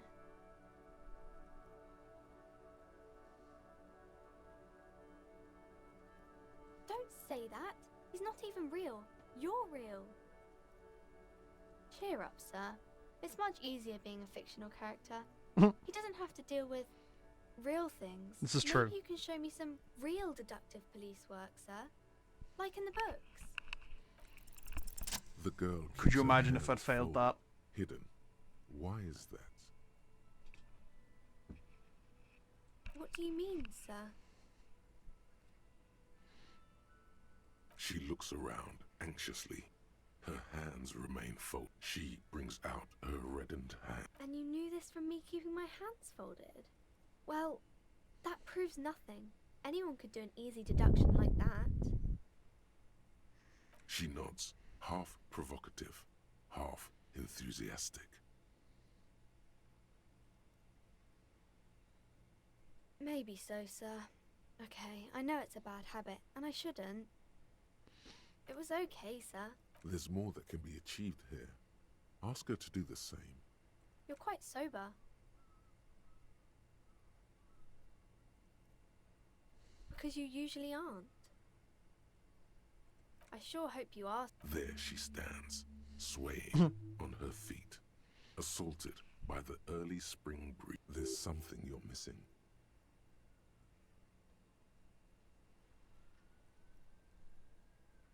It's the type of book where there's a rich lady and she has to choose between the good man and the bad man. Or there could be a story about a poor lady getting a rich man. It's about man and lady business, sir. What about when everyone's poor? That's really not a proper romance story. That's more like everyday life. So she has to read Not in things. romance books, sir. These are about nice and pretty people, and everyone is happy in the end. Maybe some about other books? Magnesium-based life form. We tell them, hell no. You're about to become a magnesium-based life form. The age of the primitive carbon man is done. No longer must mankind rely on slow-working background radiation to take us further into our genetic destiny. This is the era of guided evolution, and magnesium is the key. You are the first of your species. The next step in human evolution. An advanced magnesium proto-man who mags it up, drinks it down, and sniffs it sideways. What is the benefit?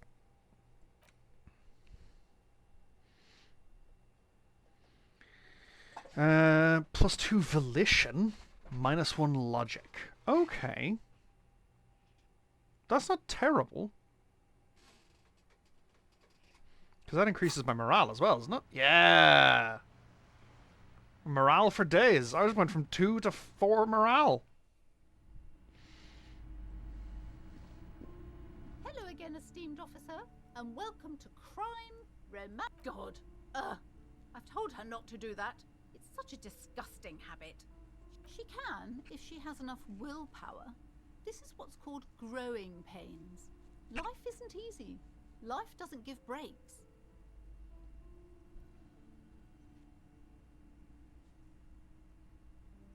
She stands stiff and severe, silently fuming.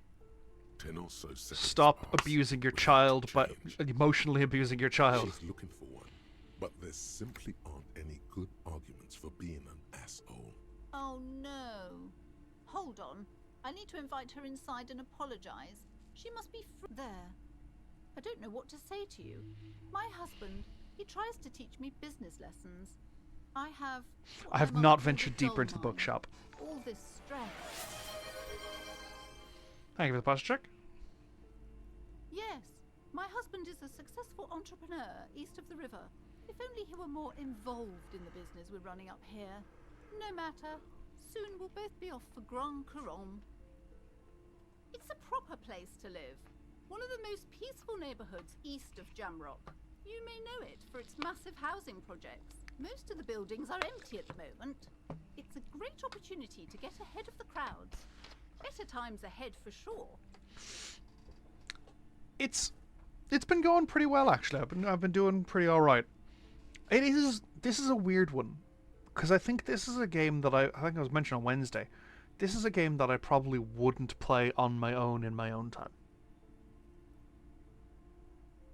For me, this is very much a game that is made better by having other people around me as I play it in the stream. We made the initial investment. Since then, he's been what you might call a silent partner. Super. Kinda, yeah. Almost inaudibly so. Yes, I'm afraid so. A real treat she is. It would be nice if she had... No, we couldn't have afforded more children, really. Not in this economy. A glimmer of sadness blinks through the well-crafted exterior. Exactly. She's been too busy helping me here, so she studied at home this trimester. This is a temporary solution, of course. I assure you, I of all people understand the importance of education. She will... And hell freezes over? Never mind. It's not the woman looks aloof. Her feature... Goodness, you were already doing good, browsing the shelves. Why'd you stop? Don't you feel compelled?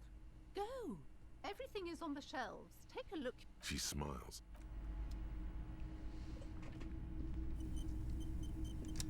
Oh, an autosave? Tattered with age and covered in dust.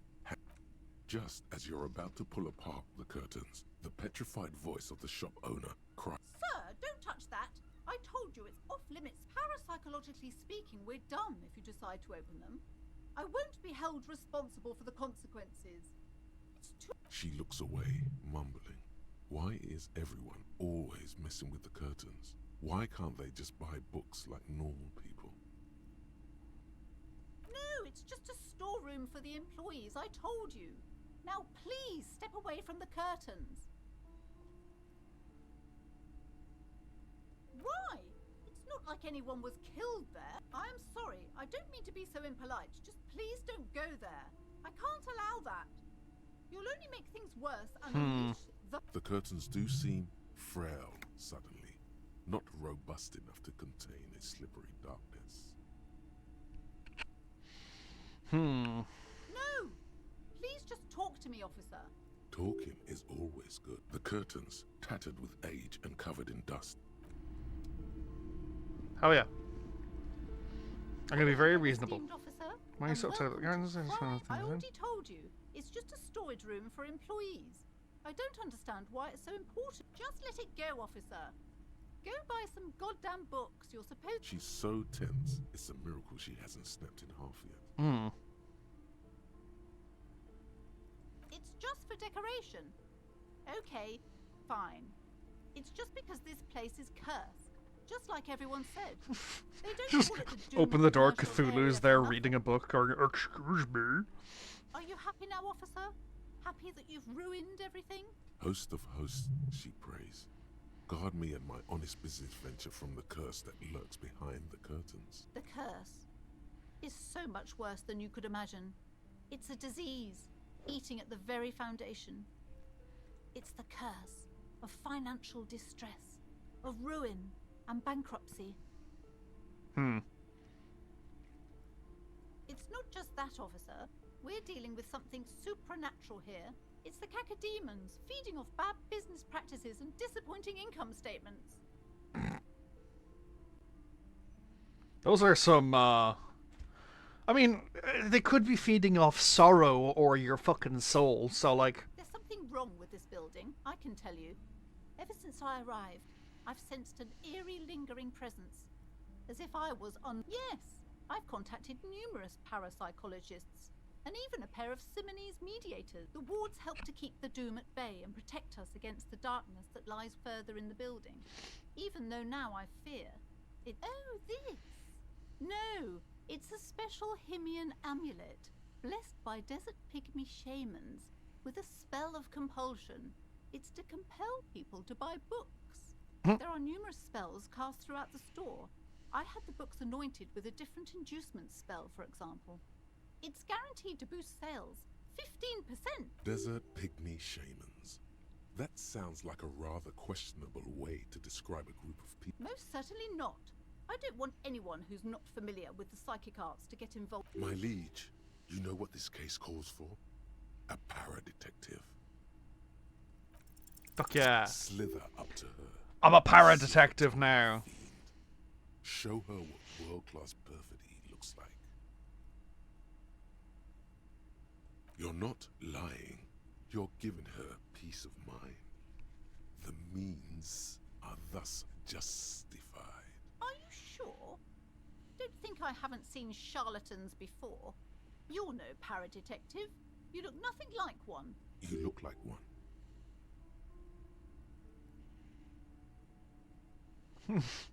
The spectral room is parapsychologically taxing. How do you know all this? Here we go.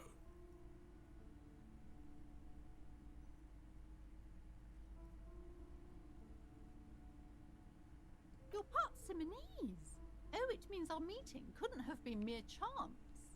There'll be ads in a minute or so, folks. Probably the last ads of the stream, but just so you're aware. But I am not the only one at risk. I have to think of my daughter. You are certain you can help us? Keep us safe? I can't allow any collateral damage to hit us. If you promise, good officer, then you might be our last hope. Do you swear it? Thank you, sir. There's one more thing I haven't told you about yet. The entity. Whoa, whoa, there's an entity? Do not act surprised. You know of these things, sire. Yes, a malignant entity that lives inside the chimney. It takes the form of a woman. A witch, most likely. She or it must be connected to the curse somehow. Yes, that chimney is part of the building's central furnace, and it's enormous. She has barricaded herself behind some metal security curtains. God knows what she's doing there. Some unnatural magic, I assume. You should go find the entity. If this is the artist, I'm gonna laugh. Companies in the building. What is the source of this curse? Here's the key to the warded door behind the curtains. Take it. Oh, and please do return to me after you've looked round. I'm quite anxious to know what she has to say about the curse. What you discover in there. What you discover? Probably just some office space. Farewell for now, book peddler. Away, avast. You see a set of... You see a dimly lit room full of dusty furniture and trash. A doorway stands in the back, covered in dozens of scary little Seminese wards, your shadow looming over it like an omen. Oh!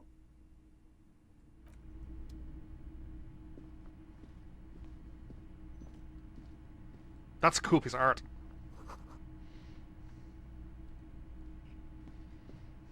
A heavy door with a missing Oh my handle god, it's stands Warhammer before Purity you, Seals. covered in dozens, if not hundreds, of Seminese trinkets and charms. It appears to be locked. After exerting some force, you manage to turn the key. It's eerily silent. The door slides slightly open, letting a draft of cold air into the room.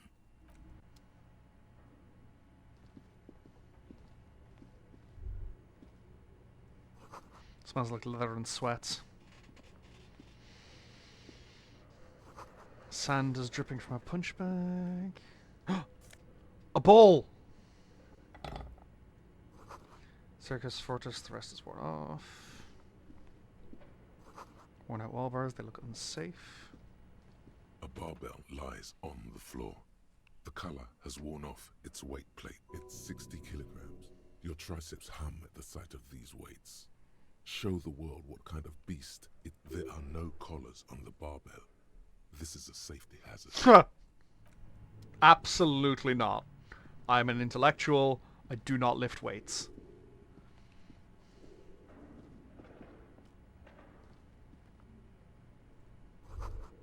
Old window panes and debris. Looks like the 24th window repair. The 24-hour window repair shop.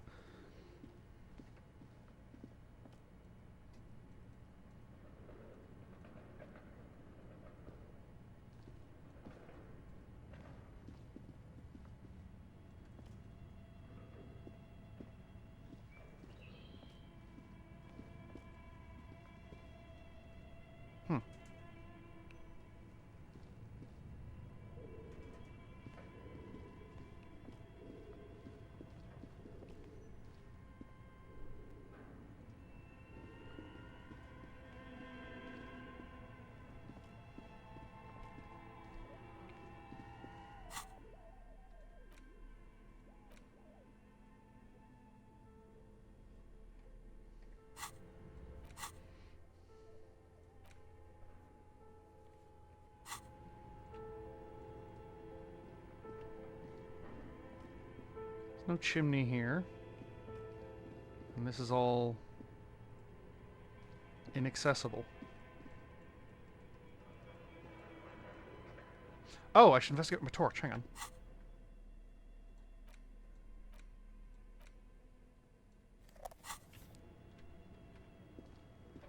Aha!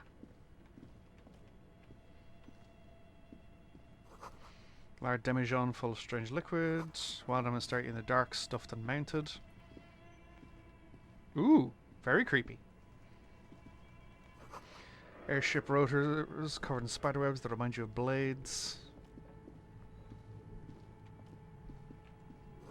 Naked mannequin torso, a strange yellow color. Blue velvet, soft to the touch, moth bitten.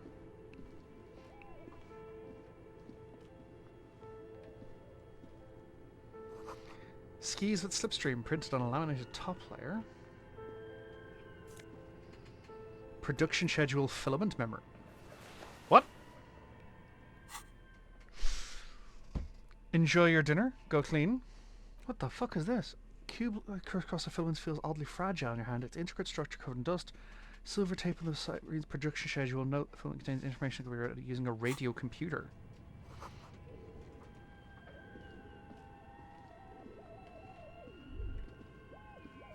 Is this Emma's atelier? Oh, it makes sense.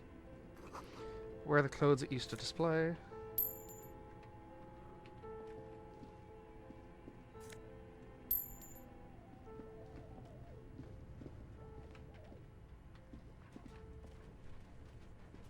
Your flashlight slides over an old green chalkboard covered in scribbles, sketches, and schemes, like some ancient cave mural. Look, it's a Git Yankee. Some of the writing has faded with age, but you can still make out sections here and there. Photos and drawings have been pinned to the board.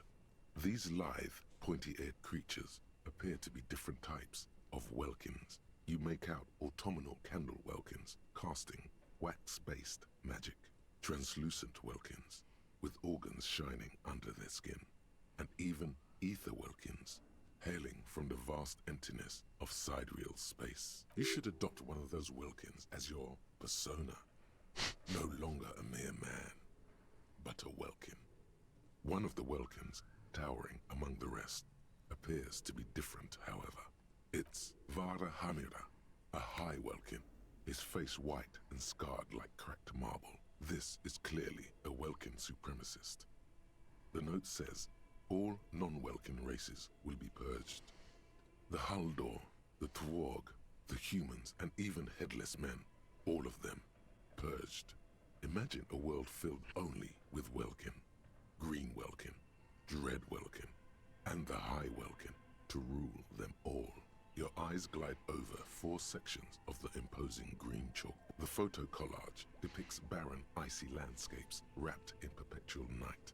You see permafrost and glacial landforms, dead trees grown in under the snow. Entire oceans have been frozen from shore to shore. There are pictures of settlements on dried up riverbeds, abandoned in a storm. Animal corpses in the dark, carcasses and bones. You see primitive oil rigs built into glaciers, boreal dvorg, yurts under the snow, great mammoth-like beasts of burden. Albeit dark and cold, this vision also feels cozy in its own way, like eggnog or morphine, a much-needed respite from our own world. A pinned postcard reads, "The heat-death scenario, a desperate fight for geothermal energy engulfs the world as Wirral becomes untethered from its sun, drifting through the universe." This is a monthly calendar from the year 50. Cryptic words like sprint, daily minimi, and GPI span the marker-drawn grid, the grand scheme of production and money. It looks a bit like an academic calendar, only much more brutal. Minimi stands for a mini-meeting. It's part of a bigger framework for managing work called RUN.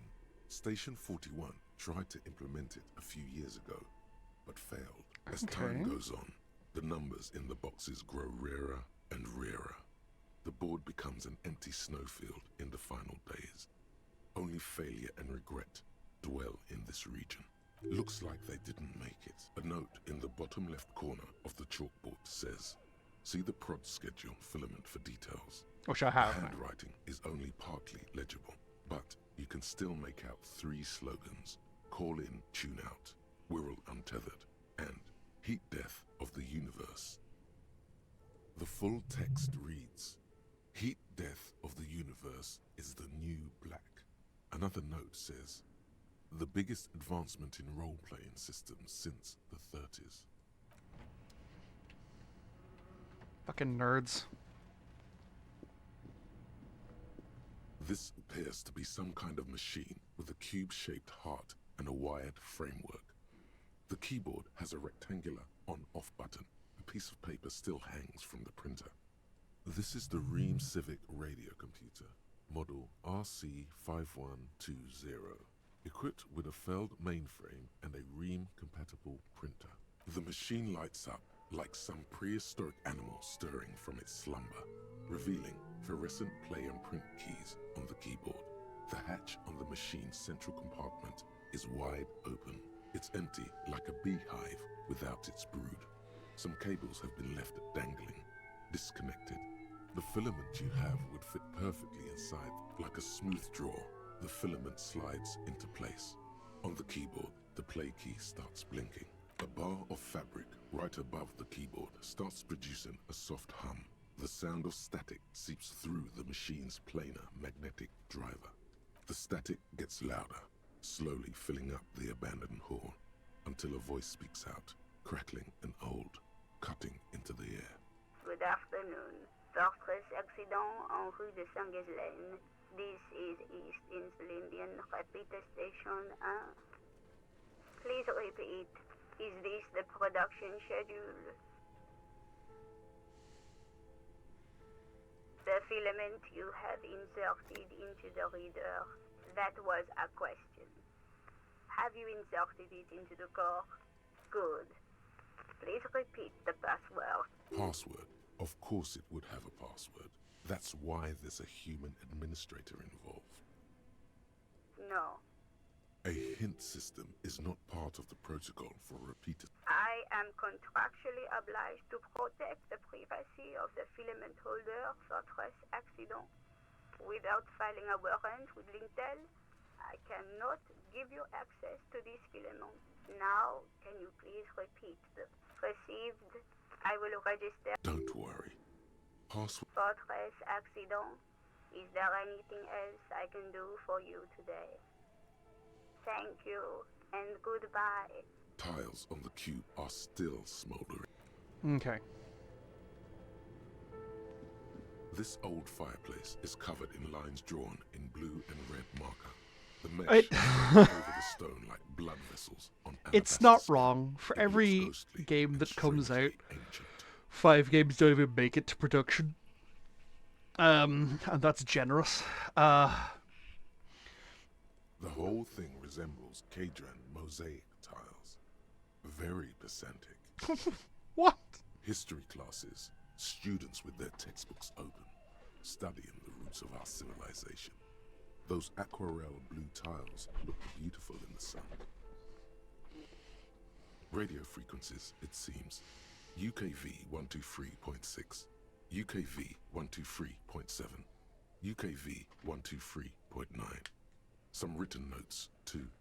Sparse and cryptic, unclear. It looks like a cardiovascular system split into veins and capillaries. Very advanced. You think so? The web is comprised of radio stations, all lead back to one red heart, titled the Game Master Frequency. A note says, this one can listen in on any station it wants. They must have had massive airwidth. These things don't come cheap. Someone very important, the leader of a massive on-air game built by these people. I'm amazed I succeeded at that. Authority is one of my worst skills. A conductor for the hundreds of story threads that pass through the game. Whoever decides to call in to a call-in station, it looks like. A list of names under the stations suggests people across 6 Isolas would be playing. Muindi, Insulinda, Kotla, Grad, Samara, and even Il Mara. There's no way a little basement studio working hair could pull anything like this off. Nothing. It's just lines on marble. An echo from times long gone. No one has used the fireplace in ages.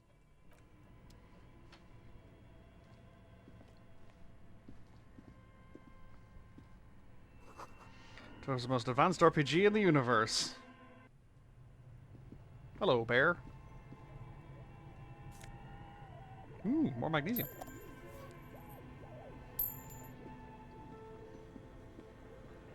Oh my god, it's a fridge! You see a terrifying ice bear with a strange compartment in its belly. The door is covered in frost, and the bear's eyes are glowing red. The bear looks oddly realistic. Is it taxidermy? Your words echo in the empty chamber, ringing against the wet floor tiles. The bear keeps staring. A sharp slice of light shines out from its mysterious belly door. A gust of freezing cold air rushes to greet you. You hear a low grumble as the bear regulates itself. This is the inside of a refrigerator. What? The shelves Like, are empty. it's so extra. All you see are crumpled ice cream wrappers with the brand name, Revachol Ice City. A handwritten note has been attached to the door. The fridge is huge. You pocket the note and the little fridge magnets keeping it on the door. A friendly cartoon bear smiles back at you from a glossy cellophane wrapper. It looks nothing like the fridge. The paper still smells of vanilla and chocolate.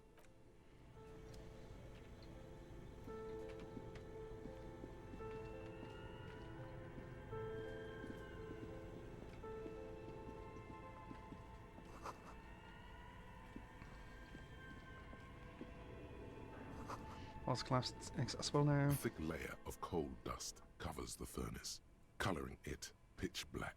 It's dark and grimy here. In the darkness you can hear chatter. It's coming from above. A voice or several voices talking to each other. Near the smoke chamber, upstairs, the echo is so prominent, it's impossible to discern what the voices are saying or what's producing them. Maybe it's coming from somewhere upstairs. You should investigate. A lush layer of coal. Now, maybe you could paint something with this coal. Leave a cave painting for future archaeologists. The apricot-scented one. Chewing gum-scented one. August 2nd, early late summer. You're getting off the streetcar in Le Jardin, east of the river. Her father and mother are middle class. The nylon of her little jacket rustles next to you in the dark like autumn leaves. Her heels click on the pavement. You're walking up to the gate in front of her parents' house. She takes out her chewing gum and you kiss her. A feeling like electricity flows through your whole body. Immediately, you know that you've entered a completely different world. Plus 2%. Whoa!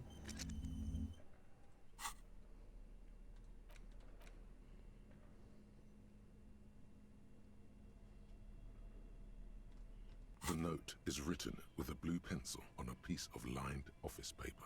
The kitchen magnets have left spots on its surface. Someone has scribbled, S. I can't believe the off-site copy is still here. The illiterate ginger kid keeps stealing stuff from the studio, so I had to hide it somewhere safe. You'll find the filament memory with the off-site copy in the frozen ice cream maker. Please take it home, ASAP. It's important. I'd do it myself if I lived in a civilized place with a freezer. Take care, Sully Swaff. According to the note, someone named someone who owns a radio computer, one might assume. You're welcome. Fuck you, logic. Somewhere among the shadows in the cellar.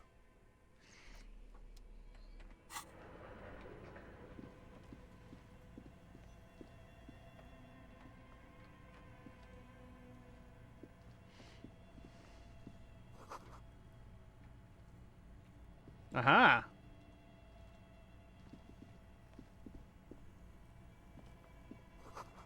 Two rusty rifles. Ah, damn it. Inoperable. A few bricks have fallen off, revealing a compartment behind the wall. It's too dark to see inside a secret room infested with rats, spiders, and woodlice. Seems like an old weapons cache from the Revolutionary. There is. Inside, it's nothing but gloomy blackness. Better not stick your hand inside. Well, you can't. Your hand reaches deep into darkness and spider webs, rummaging around. You find a number of rusty rifles hidden away. Most of them are ugly and inoperable, but a single rifle catches your eye. It's a bolt action with a fine woodstock. An old Belmagrave rifle, Revolutionary era, prized for its reliability more than its accuracy. The rest are probably Belmagraves too, just too damaged to be identified. A fit service weapon for a fit officer. Too bad it doesn't work. It looks like it's been out of order for years. It means there are firearms, albeit inoperable, still lying around Martinez. Yeah. This is an interesting coincidence. Could prove useful in some way. You don't know how yet. The Hardys said they were armed. Down the road. This is a good find. Really just...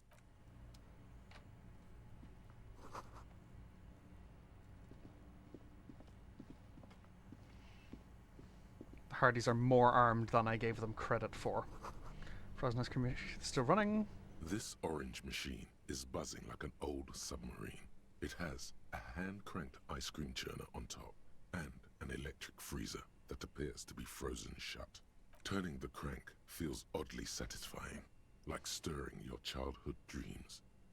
In the distance... Ooh!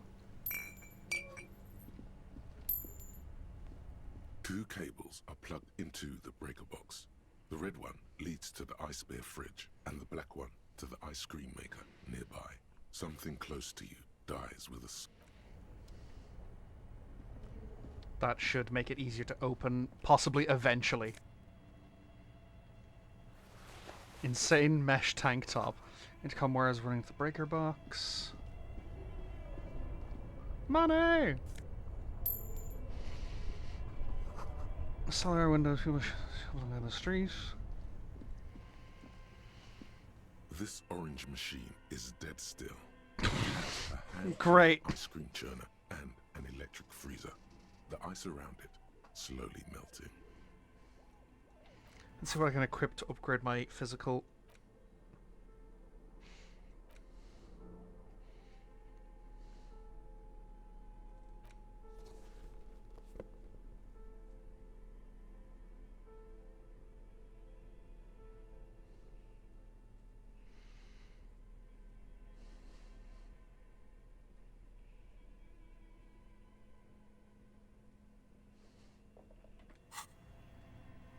Yeah, nowhere This near orange enough. machine is dead still. It has a hand. The ice squeaks beneath the pry bar. You think you've got the... You see the pry bar's metal... That's a good pry bar.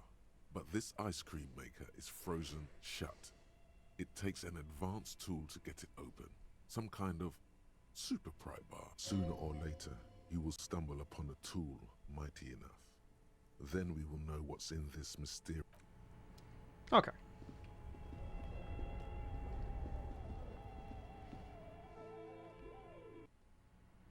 Aha! Okay. I have 1 experience point. That's fine. Okay, so let's put that.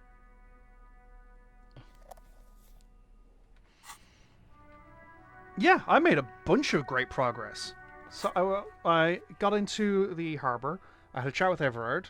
I've got new quests to find Morel. I can't do a bunch of stuff until tomorrow. Like, that's tomorrow, that's tomorrow. That's today, but I have more than enough cash for that.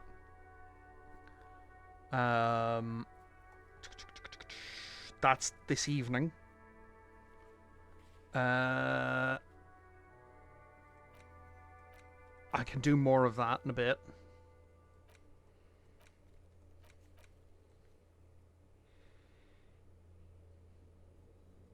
Oh, that's... Monday I'm going to open by returning the Lost Bull. But yeah, I am going to head off for the evening. I have not met the Dice Maker. There's a dice maker? Cool. But yeah, I'm going to head off for the evening. I'll be back on Sunday to play Bendy and the Ink Machine, which is a game I know sweet bugger all about. Although, actually, hang on, I want to check something. Because one of my friends gave me access to their Steam account, like family thing.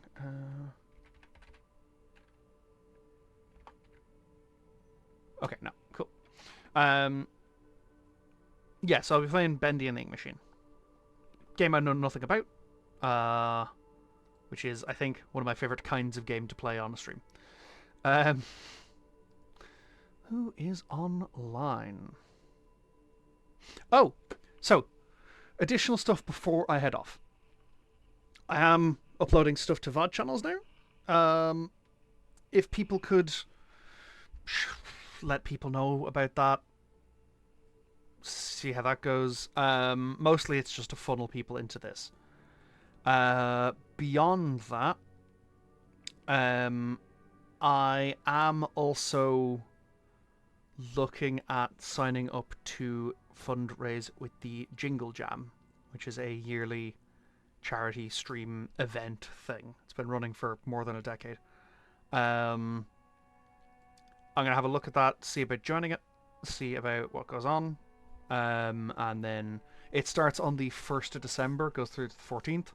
I probably won't be doing charity streams every day of my streams, but I'll let you know what the scale is.